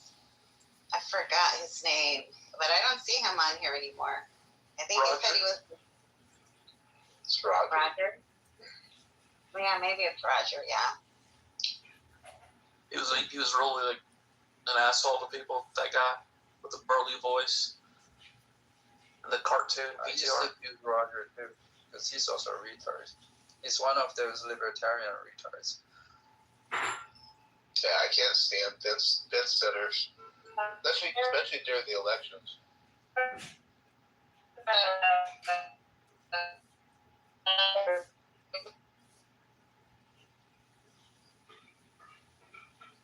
It's just me or just black girl in the blender. Who is the nigga that say he recorded y'all room? It's Ayn right here, A-Y-N. Oh, no, the other guy last night. Oh, that D guy? I feel the rush. Oh, shit. Yeah, he said he recorded the room? Yeah, I don't know who that was. He's a weirdo. Y'all was getting that nigga ass last night, bro. Not you, but everybody was getting his ass, bro. He just got fed up. Shit. They got fed up.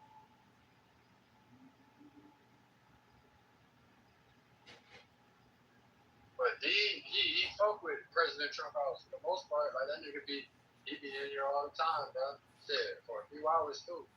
D was in another space for a couple hours too, so I'm not surprised he was here for a bit.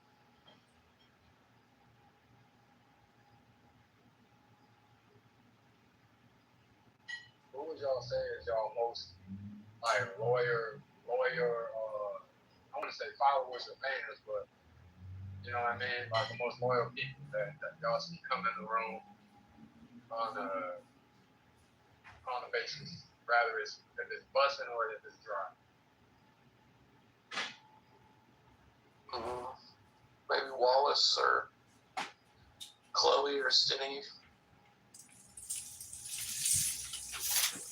By the way, I could read Chinese, so I'm kind of thinking, are you doxing yourself? You should be more careful if that was your real name.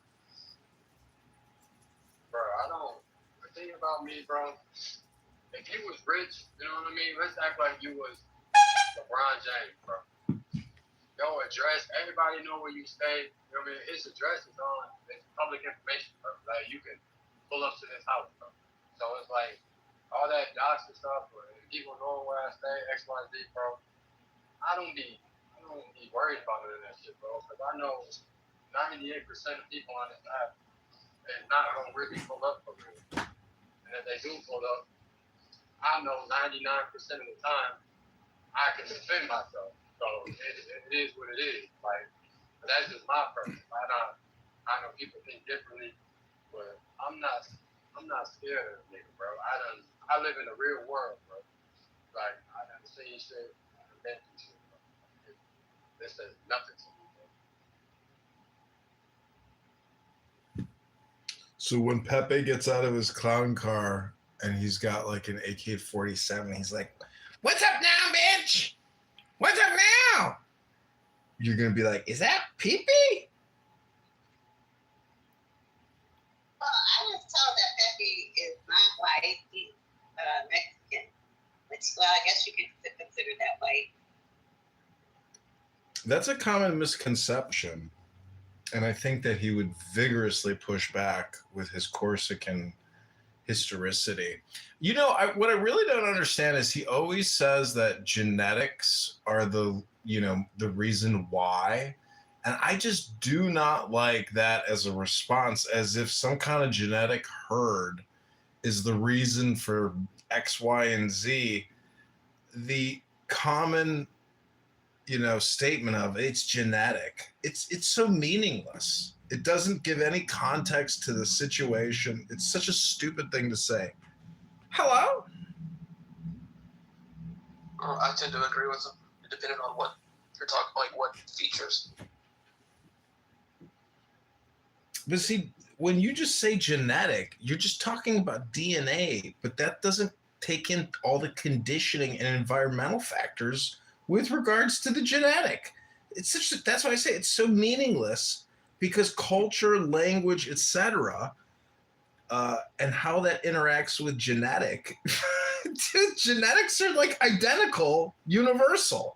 So it doesn't mean anything when he says it. It's stupid.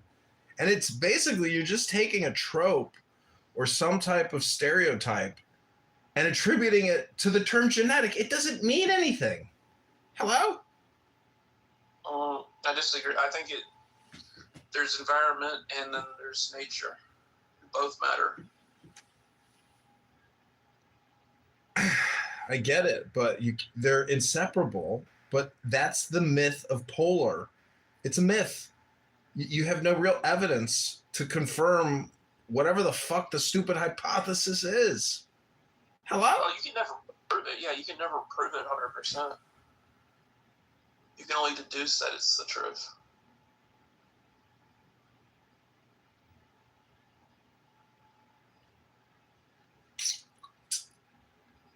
Anyways, reparations. We've discussed the class action versus the individual suit, the 1890 class action opportunity for people to sign up with Mr. Financial. As a former Treasury employee, there is an annual event that the IRS puts on called Taxpayer Appreciation Day. And what they do is they open up the offices, and guess which demographic surrounds the office begging for help? Well, it ain't the white demographic. It's the blacks of America. Surround every major IRS office in this country, and they try to come back into compliance because they have the attitude that I ain't got to file annually. And what the fuck I gotta pay this shit for? Taxes, interest, penalties, garnishment, asset forfeiture, and seizure? Nah! You angry. I'm happy. Leave me alone. So what I'm trying to say is that we already have reparations. We already have entitlements. We already have privileges. We already have permanent housing. We have generational housing. We have generational welfare. And just go to the sub-Saharan Africa where people are living in mud huts and fucking wooden stick tents, where they got nothing, where they're dying of starvation. They live in the mud huts because of America and Europe, bitch. American mud huts because of America, bitch. I ain't your bitch. I ain't your bitch. I ain't your bitch. You angry. You angry. I'm happy. Can you hear me? Yeah, what is it? Yeah. So if that's the case, then why does this country have so much homelessness? Okay? Well, because so much homelessness out here. Because we got thieves. Okay. We got criminals looting billions of dollars from these NGOs and the government, paying their salaries. They're not using the money to build affordable housing. You should be able to build a fucking one-bedroom or a studio. You in the Matrix, Black. What I'm saying is tiny home villages for $8,000 a pop with a motherfucking air conditioner and a refrigerator and a hole to take a shit in. It's possible to alleviate the homeless crisis and organize these homeless motherfuckers that are ruining America. We Hello? send more money to Israel than we do to homeless veterans here in America.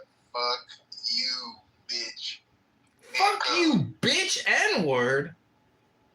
Listen, I am a veteran, and I have almost been homeless. I am too, and I bet you weren't combat. And I bet you I went to the VA, and I said, I'm about to How be... did I know?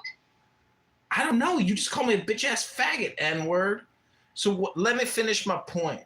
Is that if you are about to be homeless, You ain't just gonna get some voucher like, here's the money, have yourself a good life in your new apartment that we will pay for every month. No.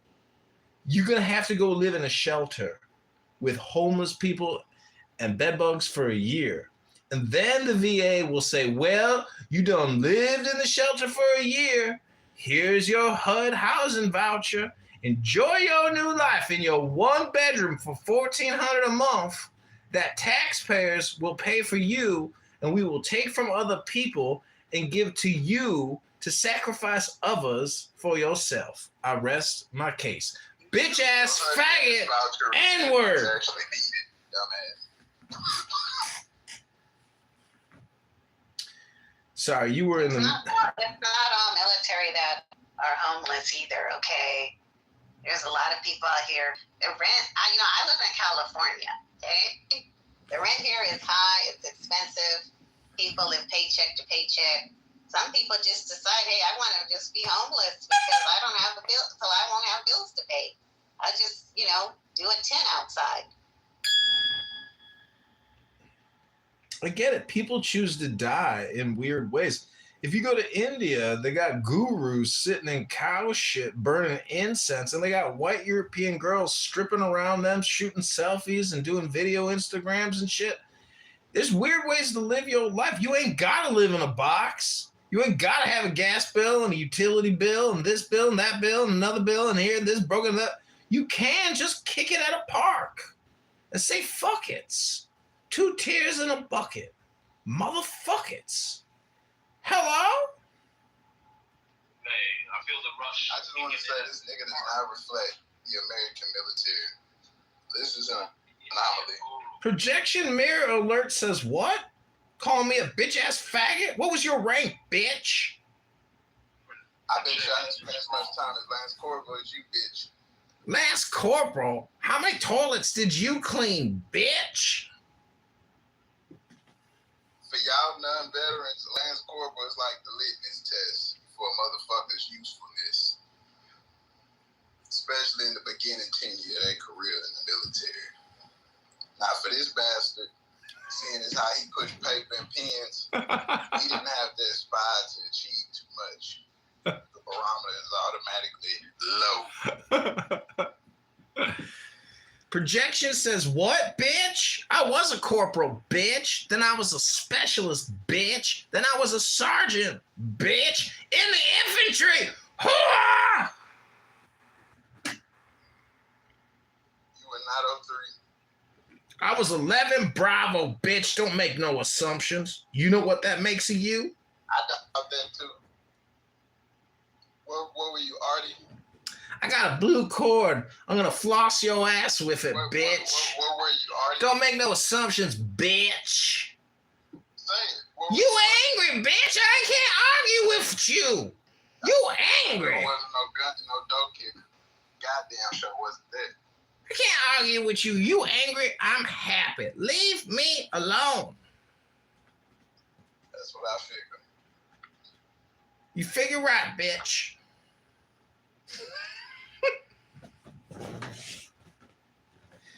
So, if you believe in reparations, well, get in line, motherfucker, because you probably got tax liabilities you still haven't been in paying yet. That's why I was talking about the Taxpayer Compliance Day. When every African American in America that had filed no taxes for 10, 20 fucking years is like, you just stole my checking account. You just garnished my wages, motherfucker. And I'm here to seek redress on behalf of my government for my lack of compliance and work ethic. Because I got no work ethic and I don't file my taxes, so I'm here for a little reparation. Reparation comes in many forms of factors on behalf of Uncle Samite. And not every program and project, which is, what is it called? Appropriated, when they make their appropriations. I'm just saying that we need appropriations for reparations.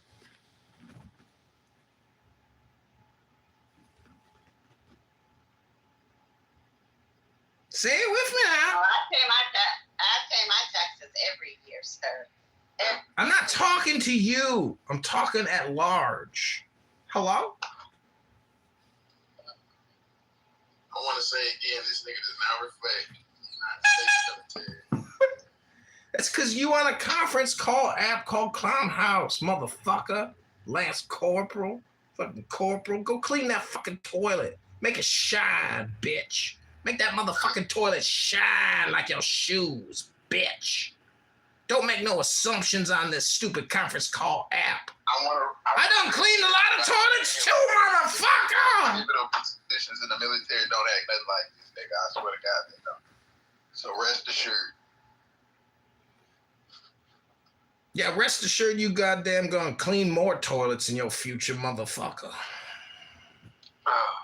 Speaking of military, anybody seen Doc recently at all or no? He buried himself in his motherfucking peanut plantation field. He called me the other day, but I missed the call. And then I called him back, and his voicemail don't even work. Who's Doc? You called Doc? Yeah, he called me, and then I missed the call. And then when you call him back, you know, his voicemail has reached the max. I didn't know you guys were like you guys are tight like that. That's interesting. I brought him to this app because he was watching my Instagram or YouTube Live. All right, good point. Yeah, I'm his connect. Hey, can y'all imagine stacking up a fire plane goes wrong, having to rely on this motherfucker who says hello to give you danger close 40 mics overhead? Can you imagine how much shit would be rolling down the side of your leg and in a part of your mind, wondering about the accuracy and effectiveness of this kind of motherfucker? Projection alert says what, motherfucker? I saw a video on Instagram of a brother take his hand and put it in front of a motherfucking mortar tube, blew his hand clean off, nothing but blood and bone. Motherfucker, when you take that motherfucking mortar shell, you drop it, and then you pull your hands away quick. You don't leave it on top of the motherfucking mortar hole and lose your hand. I knew you. Hello?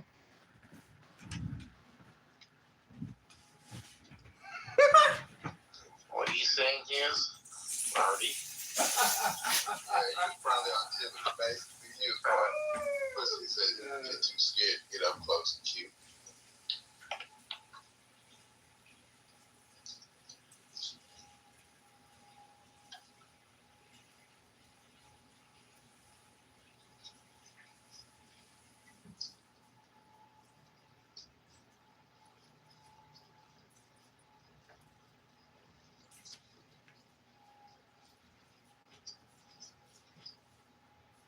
Hey, you gotta stop this. You keep this shit up. I'm gonna find out who your daddy was in boot camp, and I'm gonna get him to come on here and talk bad to you. This is embarrassing. This gotta stop. Specifically, that hello shit that you do at the end of your sentences. That's borderline homosexual. You gotta shut that down, man.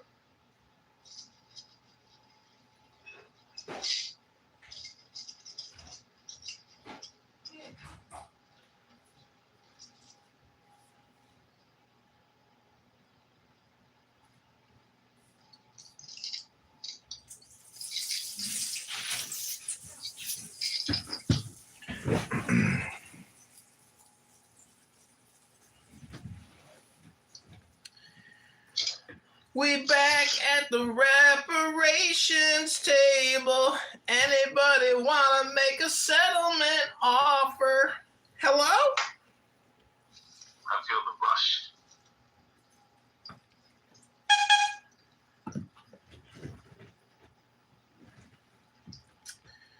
Well, reparations was canceled because you can't have a racial class hierarchy of federal distribution payments. Sorry, everybody. Reparations is officially canceled.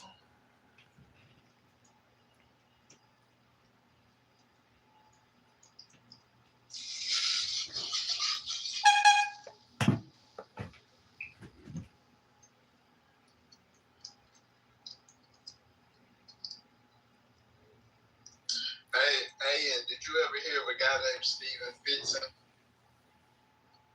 Was a combat medic. Steven? You old Steven?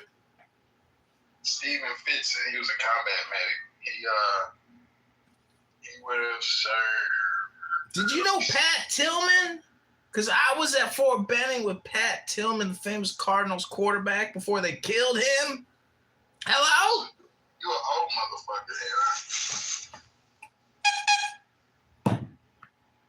I'm a senior citizen clown. Hello? Let me see.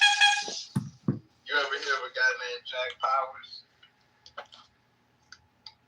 Did you ever hear of a guy named Jackoff? No, motherfucker. These are like random names. What, do we go to high school together? Come on, bro. It's a motherfucking random conference call happening in a random-ass motherfucking President Trump room. Bravo. Go to usarmy.mil if you want to join the network. Hello? Fort Benning is almost Fort Bragg level. So, I was just tossing out some names of people that in your timeline that were infantry guys. You would have heard of them. Well, did you know Frank Thomas?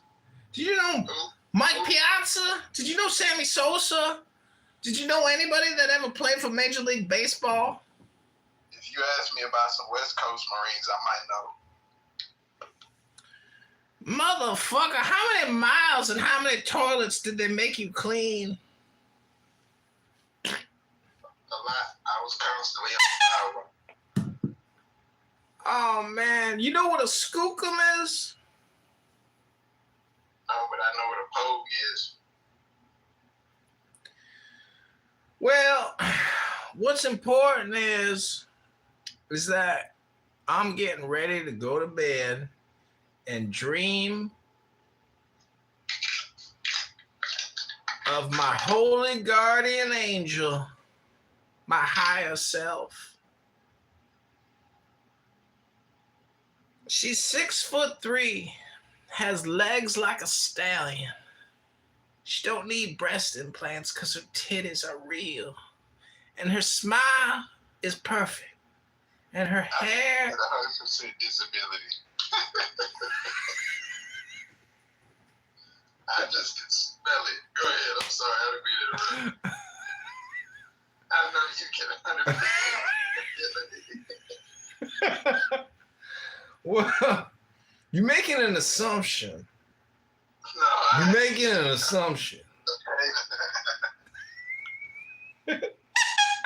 What I'm trying to say is... What I'm trying to say is Uncle Samite has deep pockets. And if you just need to ask your Uncle Samite.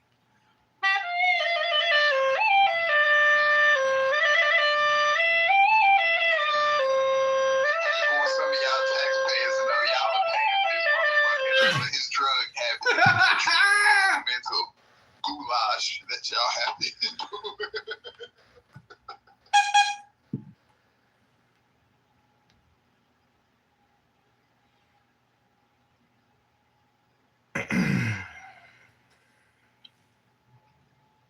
Well, when I was at Fort Huachuca, this black female major was like, get up! Go march back to the back of the fucking facility and go clean those toilets now, soldiers! I said, bitch, I'm a fucking lieutenant. I ain't gonna go clean no motherfucking toilets, bitch.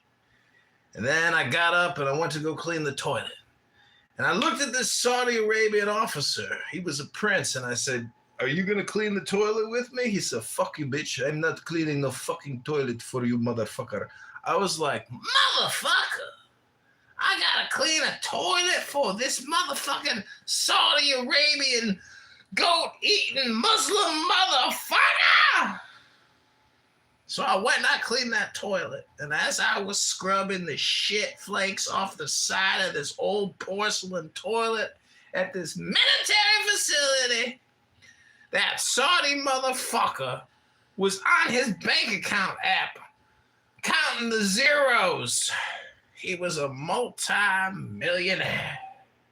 And I kept scrubbing that toilet porcelain, scraping off all that shit flakes from all those soldiers eating that shitty fucking pizza. And it was then when I had my revelation of enlightenment and I knew the truth of the earth.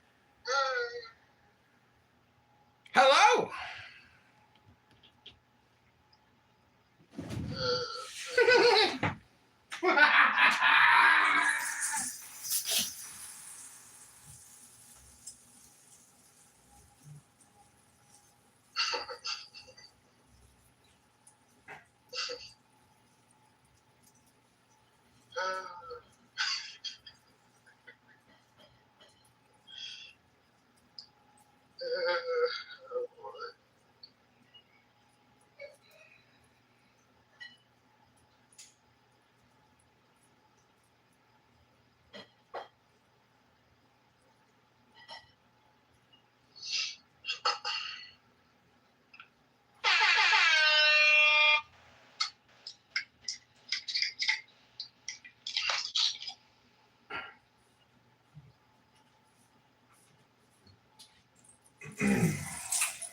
What's the title?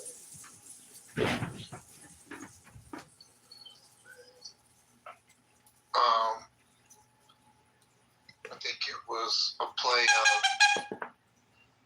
a certain topic, if you know what I mean. See, if the African American community wants reparations to be paid, well, Clown House could be the future platform of supposed reparations. Because they got the gold coin platform transfer system. And if we just supersede the government, come together, because if every white person is a part of a structural white racist society, anytime white people get together, it's a meeting of structural white racists. And so it's unbecoming for new anti-structural white racists to create a platform and a financial reparation system outside of the white structural racist society. And that's why Clown House could be the future of reparations. Can I get an amen? Amen. Bro, did you not serve with black people? Like, I'm confused. Was your whole team white? Nah, I served with a lot of African Americans. They were some of the most sadistic killers, rapists, murderers I ever met in the military. They were hardcore killers.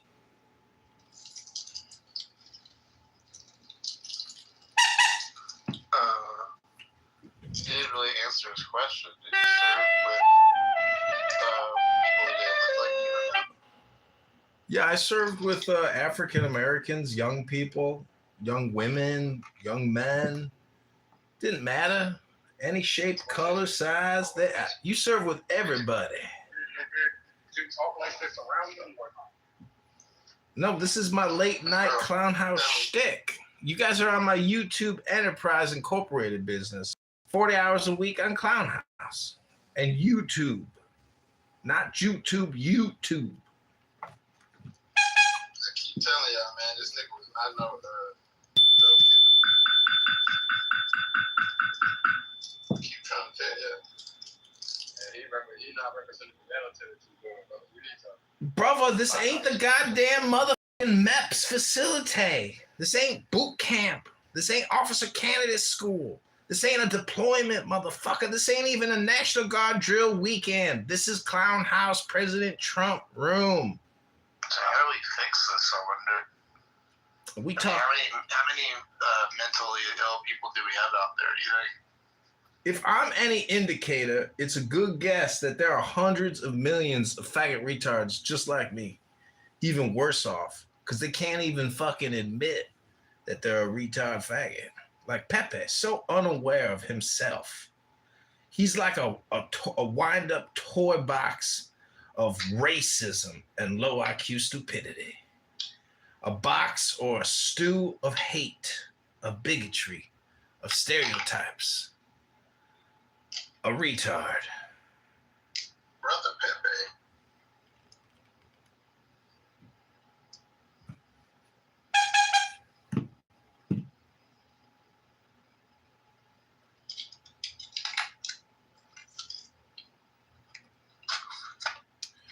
Ten minutes.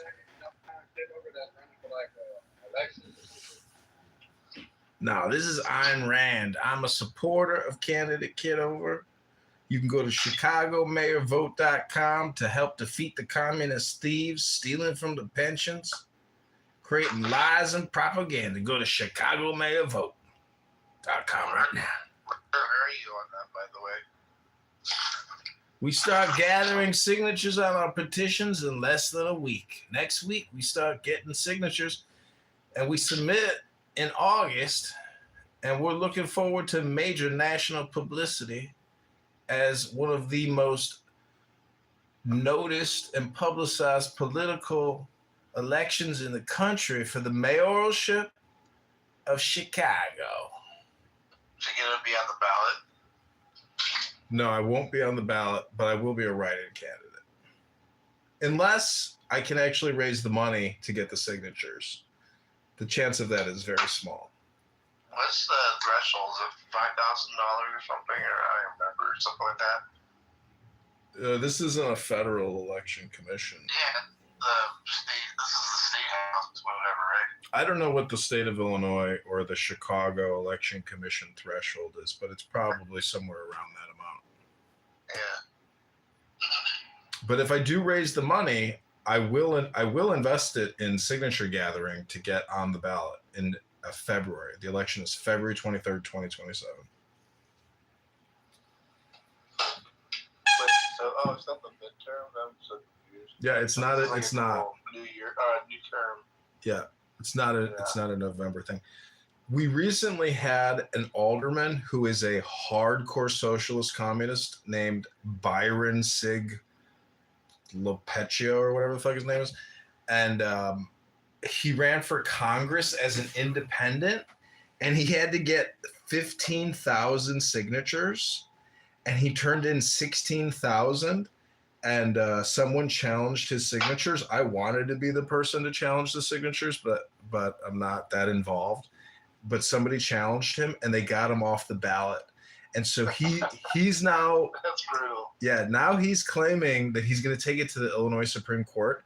But he shows that the system is rigged for Democrats, and it's totally rigged to prevent independents from ever getting on the ballot. So election fraud, voter fraud starts at the petition stage of the election process. It's totally manipulated. I think it's more rigged for progressivism versus Democrats. Because, I mean, you got to remember JFK got popped by the Jews for going against that nuclear program back in the day. I am a journalist. You can't just cast that net over all Democrats. So you think a group of J-words got together and they were like, let's assassinate the president because we're about to build a nuclear bomb in Dimona? That's what you're saying, dog? Come on, man. Come on, brother. You got to throw in some anti-Semitic Jew hate bullshit like that this late at night? You fucking racist-ass motherfucker. What are you, some kind of closet Zionist, a Jew dick sucker or some shit? A Jew dick suck? Corporal, you are a retard, faggot, retard. It was the CIA and the Pentagon that killed our beautiful president, John F. Kennedy. Get with it, motherfucker. Save your anti-Semitic slander for somebody who can... I can drop the articles if y'all need. We got somebody on the stage here who can go thermonuclear. Look out. Thermonuclear on your live stream. Anyone want to take that away? No. It was Israel who took out JFK over JFK having such staunch. Matrix sucks. Over JFK having such a staunch. The Holy Spirit must hate you. an adamant position against Out of the Matrix. you trolling me. JFK had John, your curse worked. fucking saying, dude, I hate you. I knew I wasn't in the Matrix. You heard that just fine, bitch. You were. Ask anybody else. Was he breaking up anybody? I couldn't hear a word he said. It was Matrix all the way. Yeah, don't trust that shifty Jew, Mr. No Name.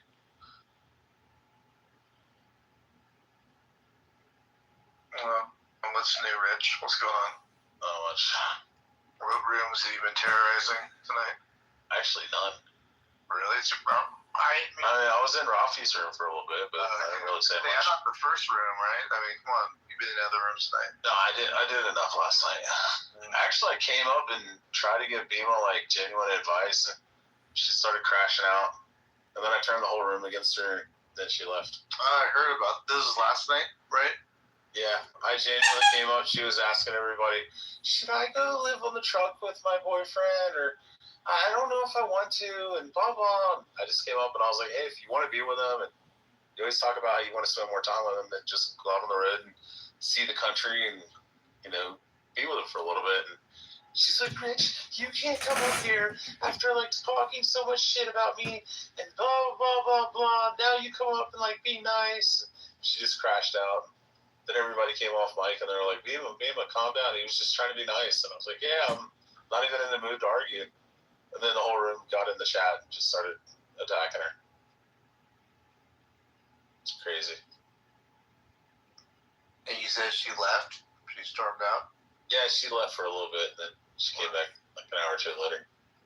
Rich, were you always a crash out on Clubhouse, or did you evolve into a crash out? Mostly evolved. So I'll give you an example. I'll be like, "Hey Matt, do you mind if I get in here and if I go next?" And and then I'll ask the person. I'll be like, "Hey, do you mind if I respond to what you said?" And the guy's like, "Yeah." And Matt's like, "Yeah, Rich is next in the line in the queue." And I'm like, "Oh, okay, cool." And then the person finishes their submission, and then somebody like Himothy will jump in and be like, "Oh, well, let me ask him a question." I'll be like, "Wait a minute, what was I next in line?" And he'd be like, "No, nigga, I'm moderator." And I'm like, okay. And then you argue with the person, and then somebody else jumps off mic and starts arguing with them. And then they start like 7 other people arguing. And I'm like, you know what, fuck it. I'm just going to fucking rudely interrupt. So I don't give a shit. Yeah. You probably started going downhill, I don't know, maybe 4 or 5 months ago, because you used to be a pretty solid participant, like pretty solid. Yeah, like you also on you for like a pretty reasonable submission. You know what I mean? Yeah, but I've also like came to the like aha fruition moment that John Kitover came to, and why he does what he does. Is that we don't talk about anything. I mean, I come in here, we're talking about like the same shit. Okay. Same conversation, same people. So, in theory, we all going to turn into Kitover at some point? That's eventually you will, yeah. I mean, if you're intelligent enough, yeah, you will. But most of you are. You have to come to the Why do you act like I signed this year? Like I don't let you speak. Oh no, I wasn't like saying you. I mean, I used you as an example, but I was using you as an example of like replace you with anybody. Okay, so who would you say silenced you the most? I wouldn't say it's necessarily any individual. I would just say it's all the fucking assholes that want to like jump in, and there's no actual moderation. And I think like people like Brent and stuff like that, even though I don't agree with them on everything, and some other people will be like, no, shut the fuck up. Rich was next or John was next, even if they don't like you or they don't like your opinion and they don't like what you're about to say. And Beaver's pretty bad about just letting people railroad because he's kind of simpish. So anyway, I'm praying that Trump pops this draft off. Wait, you think Trump is going to do a draft? I'm praying he does. Why are you praying he does? Did he kick him? That's why. Wait, did you kick Rich? For calling Beaver simpish? You should want to go get some too. You American. But I don't understand why would he want to like do a draft? Yeah, why would we need a draft? Why don't we all just get a tax credit to buy a boat so we can all individually go to Carg Island and just grab handfuls of that sweet crude? We don't need crude. We need a new infrastructure. We got more than enough oil right here. It's just the wrong kind for the current infrastructure. But two, we're gonna have to ground and bait because once the Gulf nations get cooked, which they're gonna get cooked, because when we hit Israel, Israel hits our partner allied Gulf nations.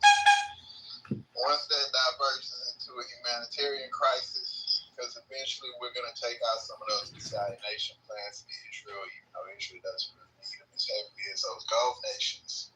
It's going to put us in a hell of a situation where I think the only contingency we're going to have left at that point, in culmination with whatever fuckery is approved with the current Trump administration at that current point in time.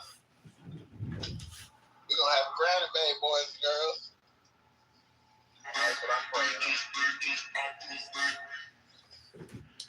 Well, you see, to a dummy like yourself, every time you see a nail, you think, oh, I gotta grab a hammer and just hammer that motherfucking nail in. You never built a multi-billion-dollar motherfucking skyscraper in the heart of Manhattan.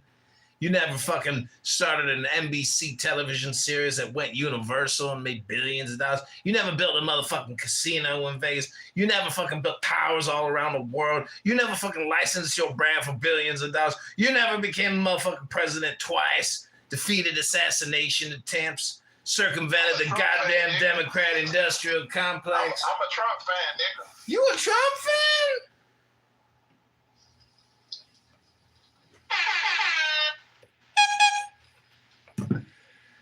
I'm just trying to put some things in perspective here, that you on a conference call app in the middle of the night, and you mean to tell me that you got the vision of a ground invasion. Well, motherfucker, you must know what I'm going to have to drink Friday and Saturday night, which you don't, because you ain't got no motherfucking vision. You got your hand in your dick on a conference call app, picking your toes in Poughkeepsie, wasting your motherfucking time. Hello?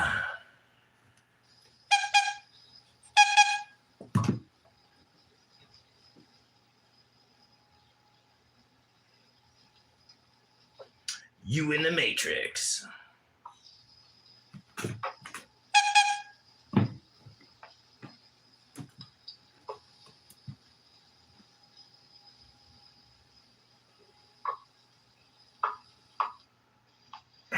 Well, I'm going to go to the fake world called reparations land, where there's $150,000 checks, $1.5 million checks based completely on racial identity politics. It's called the fake world. Oh, somebody told me to tell Beaver he's a simp. And Beaver is a cuck. That was Rich on my YouTube live. How do you respond, Rich? Beaver, how do you respond? Excuse you. Excuse you.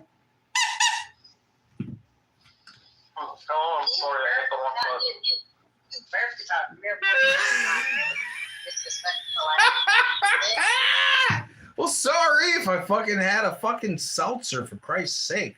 Gotta call me a bitch for having some gas? For fucking acid reflux? You gotta call me your bitch? Black, you should go to his YouTube video and check out him and his shit-stained whitey ties.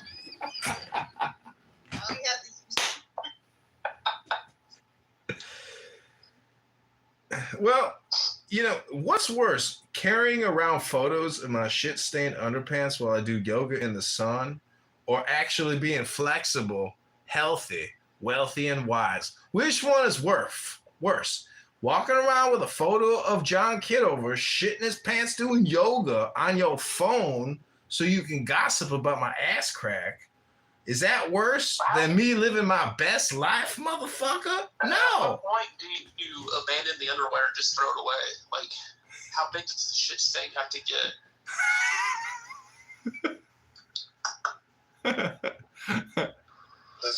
analogy is it's a challenge to see how much shit can accrue and still remain post dry stuff. Well, you want to maximize, the outfit. That's what I like to say. And the truth is, I have so many pairs of underpants that I don't have to do laundry for at least 4 months because I have bought so many pairs of underpants at Ross, Dress for Less. Well, there's your answer. You take the shit ones off, and the shit cakes into it for 4 months on the ground before you put it in the washer. Beaver, you projecting on me. Let me get the projection detection system turned back on. An N-word? An N-word profile for a Ross Dress for Less because I dress efficiently and cost effectively? Dress for Less. Shop at Ross. You do solidifies that for me. You project. This is not a projection app. Can't you just be genuine and articulate and not ejaculate? Just say what you feel and feel what you say. You ain't gotta attack me personally for shopping at Ross and dressing for less. God damn. And your profanity on top of it, you corporal. Fucking you low IQ guy. Get back in the fucking bathroom and clean that motherfucking toilets. You take care of it immediately, or you just let it sit there until the end of the day? I don't shit my pants and then let it cake on the floors, Beaver. I'm a former goddamn military intelligence officer.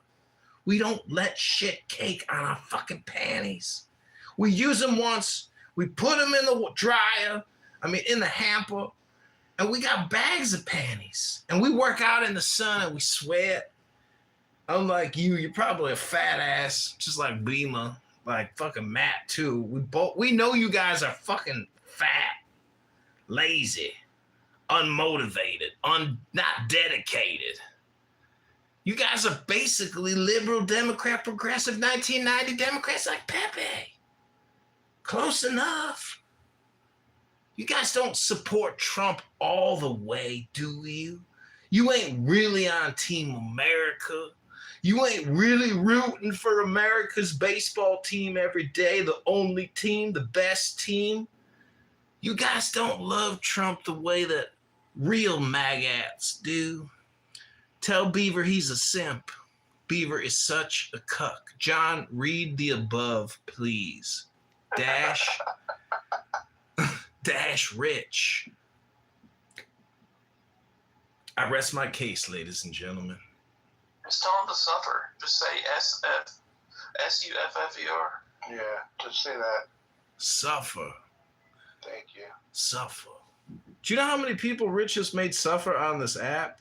Rich has gone the extra mile to dox, to decimate, to destroy, to harass, to abuse. Rich is a force to be reckoned with. He's like a hurricane. He's a sociopath. He's sick in the head. He's intense. He's an intense motherfucker.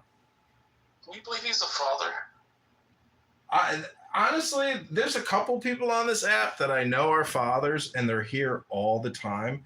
And if I had kids, I would be reading books to my kids, enjoying life with my kids, making them super intelligent and super happy. I wouldn't be here talking to you people. I wouldn't even want to know you people. I wouldn't want to hear your voices. That's a good point. Hello? The amount of time that's spent, especially if you have kids, oh my God. Like, if we're hearing you talk for hours on this app, I don't know, man. Like, you better be having some time with your kids. Holy shit. Yeah, Goat's on here like every day, every hour. That's true. That's a good A lot point. of y'all don't have jobs. A lot of y'all don't have no job. That's what it is. Sitting up here about nonsense. Get a job. Get a hobby. I agree, but I've sat in those workstation cubicles, and guess what I do while I'm depressed sitting in the workstation cubicle? Well, I open up Clubhouse, of course. Okay, well, not everybody can do that. But you're just not opening up Clubhouse. You're opening up like 30 phones and going like buck wild with it. Well, You only get 2.5 billion seconds to live your pathetic life. I figure why not record it all for posterity and for history. And also because it annoys people who are damn well worthy of mockery because they are highly annoying people, pseudo-intellectuals, projecting assholes, and loser fucks that we've established have children but are here pontificating 80 hours a week like a faggot retard. And I didn't say the N-word, retard faggot. Do you miss Roger? No, I don't miss anybody. I enjoy my life. I live my best day every day, and I don't care if people disappear. Bye. Hello? Yeah, that's because you exercise with shit in your draw. That's filthy. Good point, actually. The record, he didn't just disappear. We kind of had him, move along kind of incident. Well, Beaver He was ushered out. He was ushered out. by Pepe? Yes. Well, Matt, me, and Pepe, and some others. It was a group effort, yeah. Well, I think I saw Rich had a profile like a couple of weeks ago, and I'm almost sure that it was Monica's photos. He had like multiple photos of Monica. I don't know how he got them, but I believe that they were probably accurate photos of Monica. Wait, everybody has those. Everybody has photos of Monica every time. Oh, I didn't know that. Yeah. Well, they looked kind of like what they sounded like. I mean, right? Like the sound matches the body. Yeah. Who cares more about recording? Is it Monica or Kitover? I wonder who has more hours. I don't know, but Like actually recording, you mean? Yeah, because she loves her replays. Good point. well, I have so much content that even today in a room they were saying if you just spend a little time looking up John Kitover and you start digging through all the videos, it's so much content that people just surrender and run away in fear and horror of the incredible amount of time that I've spent, building up 200,000 videos on YouTube of people here wasting all their time talking about nothing. And it's a little bit like Groundhog Day. Every video is like Bill Murray going through the movie, getting to the end, and he's finally happy. It's Groundhog Day. Hello? I paid for that storage. No, what are you talking about? It's all on YouTube. Just pay for storage. What the fuck are you talking about? I figured they would eventually charge you if you kept adding all that shit to their server. No, but Rich wants me to remind you to tell Beaver he's a simp and he's a cock. Did you tell him to suffer? Suffer, Rich. Suffer.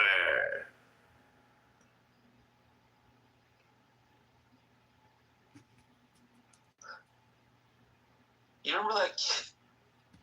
That kid in elementary school who would come to class and his clothes were always ruffled and he looked unkempt and he had syrup and shit all over his cheeks and lips and his hair was always messed up. His parents.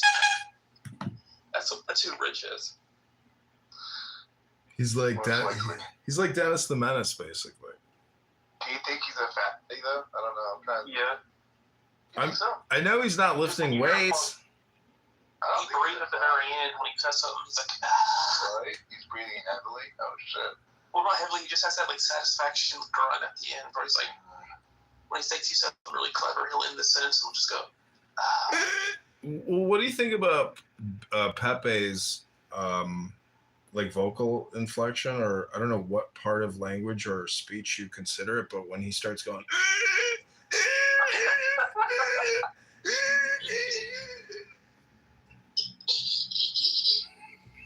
If you interrupt him, dude, he can't like come. He can't take some little while to reload. I saw that.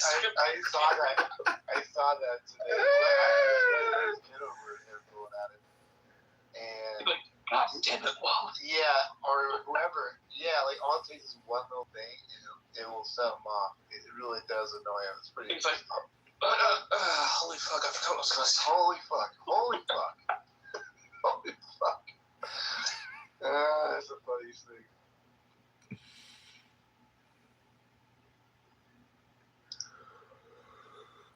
What about Bima though? When she goes on her like long rants about exchange and agreements and all that, and it's just, to me, it sounds very repetitive, as if she's like on a loop and she says the same type of arrangement every time. You know, that's why I value books and actual knowledge and information, and not people's useless, shorthanded opinions about, you know, society, about economy, about culture, about history, etc. It's the information transfer from my lips to your ears is such a small amount of megabytes. It can't possibly accurately describe something that's in the fucking terabytes. So this app is for faggot retards. So, do you think that people would act the same way in real life if they're all together? I don't think so. Not all of this. Yeah. If you're a faggot retard on this, app, you're gonna be a faggot retard in life. That's the mirror. 100%. Do you think Rich is actually? Oh, there he is. He's coming. He might have to be able to answer for himself, but. John, that's not what I said in the chat. I said tell Beaver that Beamer's not going to let him fuck her, and her fat rolls in her muffin top. Not the muffin top. She does have muffin top as well. How do you know? I've seen her photo. Why do you have to put down poor Bima? She didn't realize there was an update. She posted a picture of her. Yeah, but why would you? Then when you clicked on it, it showed her entire body and her fat rolls and muffin top. Mean to you? Like, why would you? Oh yes. Really? You hurt your chillism. Yeah. Wow, really? Yeah, she went off on Incan and I, because we said that all the pit bulls should be rounded up and murdered. I heard about that story. Yeah. And then Incan donated money to an anti-pit bull organization in Beamer's name. Is that a true story, that one? Yep. Yeah, I donated too. Damn. Yeah, it's amazing. Well, have you seen many videos of pit bull attacks and just how like you can't stop them and the owners are so stupid? I really hate watching videos of bad owners like falling on the ground, not stopping the dog from attacking. It's like I want to bash that person's head in with a bat and then bash the pit bull's head in, but I want to get the owner first because they're so fucking stupid. And you were wild too, like I want to feed the owner to the dog. Why don't you interrupt? You know? Yeah, I agree. Like, there's a great video. I can send you one where the girl's like house sitting for a couple, college girl. And she goes over there and the thing fucking kills her. And it's like eating her while the cop arrives. She's like fucked up. Yeah, so fucked up. I don't get it. I never heard her defense of that. That would be. I want to hear all that stuff again. They all say the same thing. Mine would never hurt anybody. This is the sweetest dog. Says every owner ever that's ever had a pit bull kill him. Okay. Can we change the title, Beaver? See if maybe that attracts her anyway. Well, she'll know right away, and she'll get pissed off. I'll do it. Maybe entrapment. Maybe I don't know. But there was a pit bull in Memphis. They killed 2 toddlers. Like the family pets ate the 2 kids, the toddlers, and then really seriously wounded the mother. Oh my God! Let's invite Incan in. I want this debate right now. I want to know why people think that's okay. See, this is the title why pit bulls are evil. This is a perfect example of using pit bulls as a metaphor for crime in the African American community, because we are not willing as a society to execute the tens of thousands of serial murderers in this country that can and probably will be released. And we need to bring back capital punishment in this country in the same way that we should kill a rabid pit bull. Also, to your comment about spending all day on Clubhouse, I am actually restricted to 6.5 hours a day. Only while I'm working. I had my wife put a screen timer thing on my phone, and she's got a 4-digit code that I don't know. Are you like this in real life? What do you mean? I don't know. Just the way you are. What you're talking to right now is me. You'd be dead by now if that was the case. Somebody would have shot you. No. You would think so, maybe a little bit. No? No. So you would have the same snapback reaction to anybody talking to you? No, usually I'm like comedic or joking, like fucking around and having fun. I actually get along really good with people.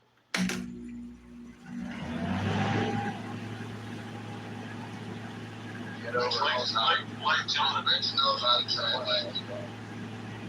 Like John, when he's not on the app, he's a completely normal person. He transforms back into the original Don Kitover. Wait, yes, I can show you. Like if you bring in like a Palestinian support.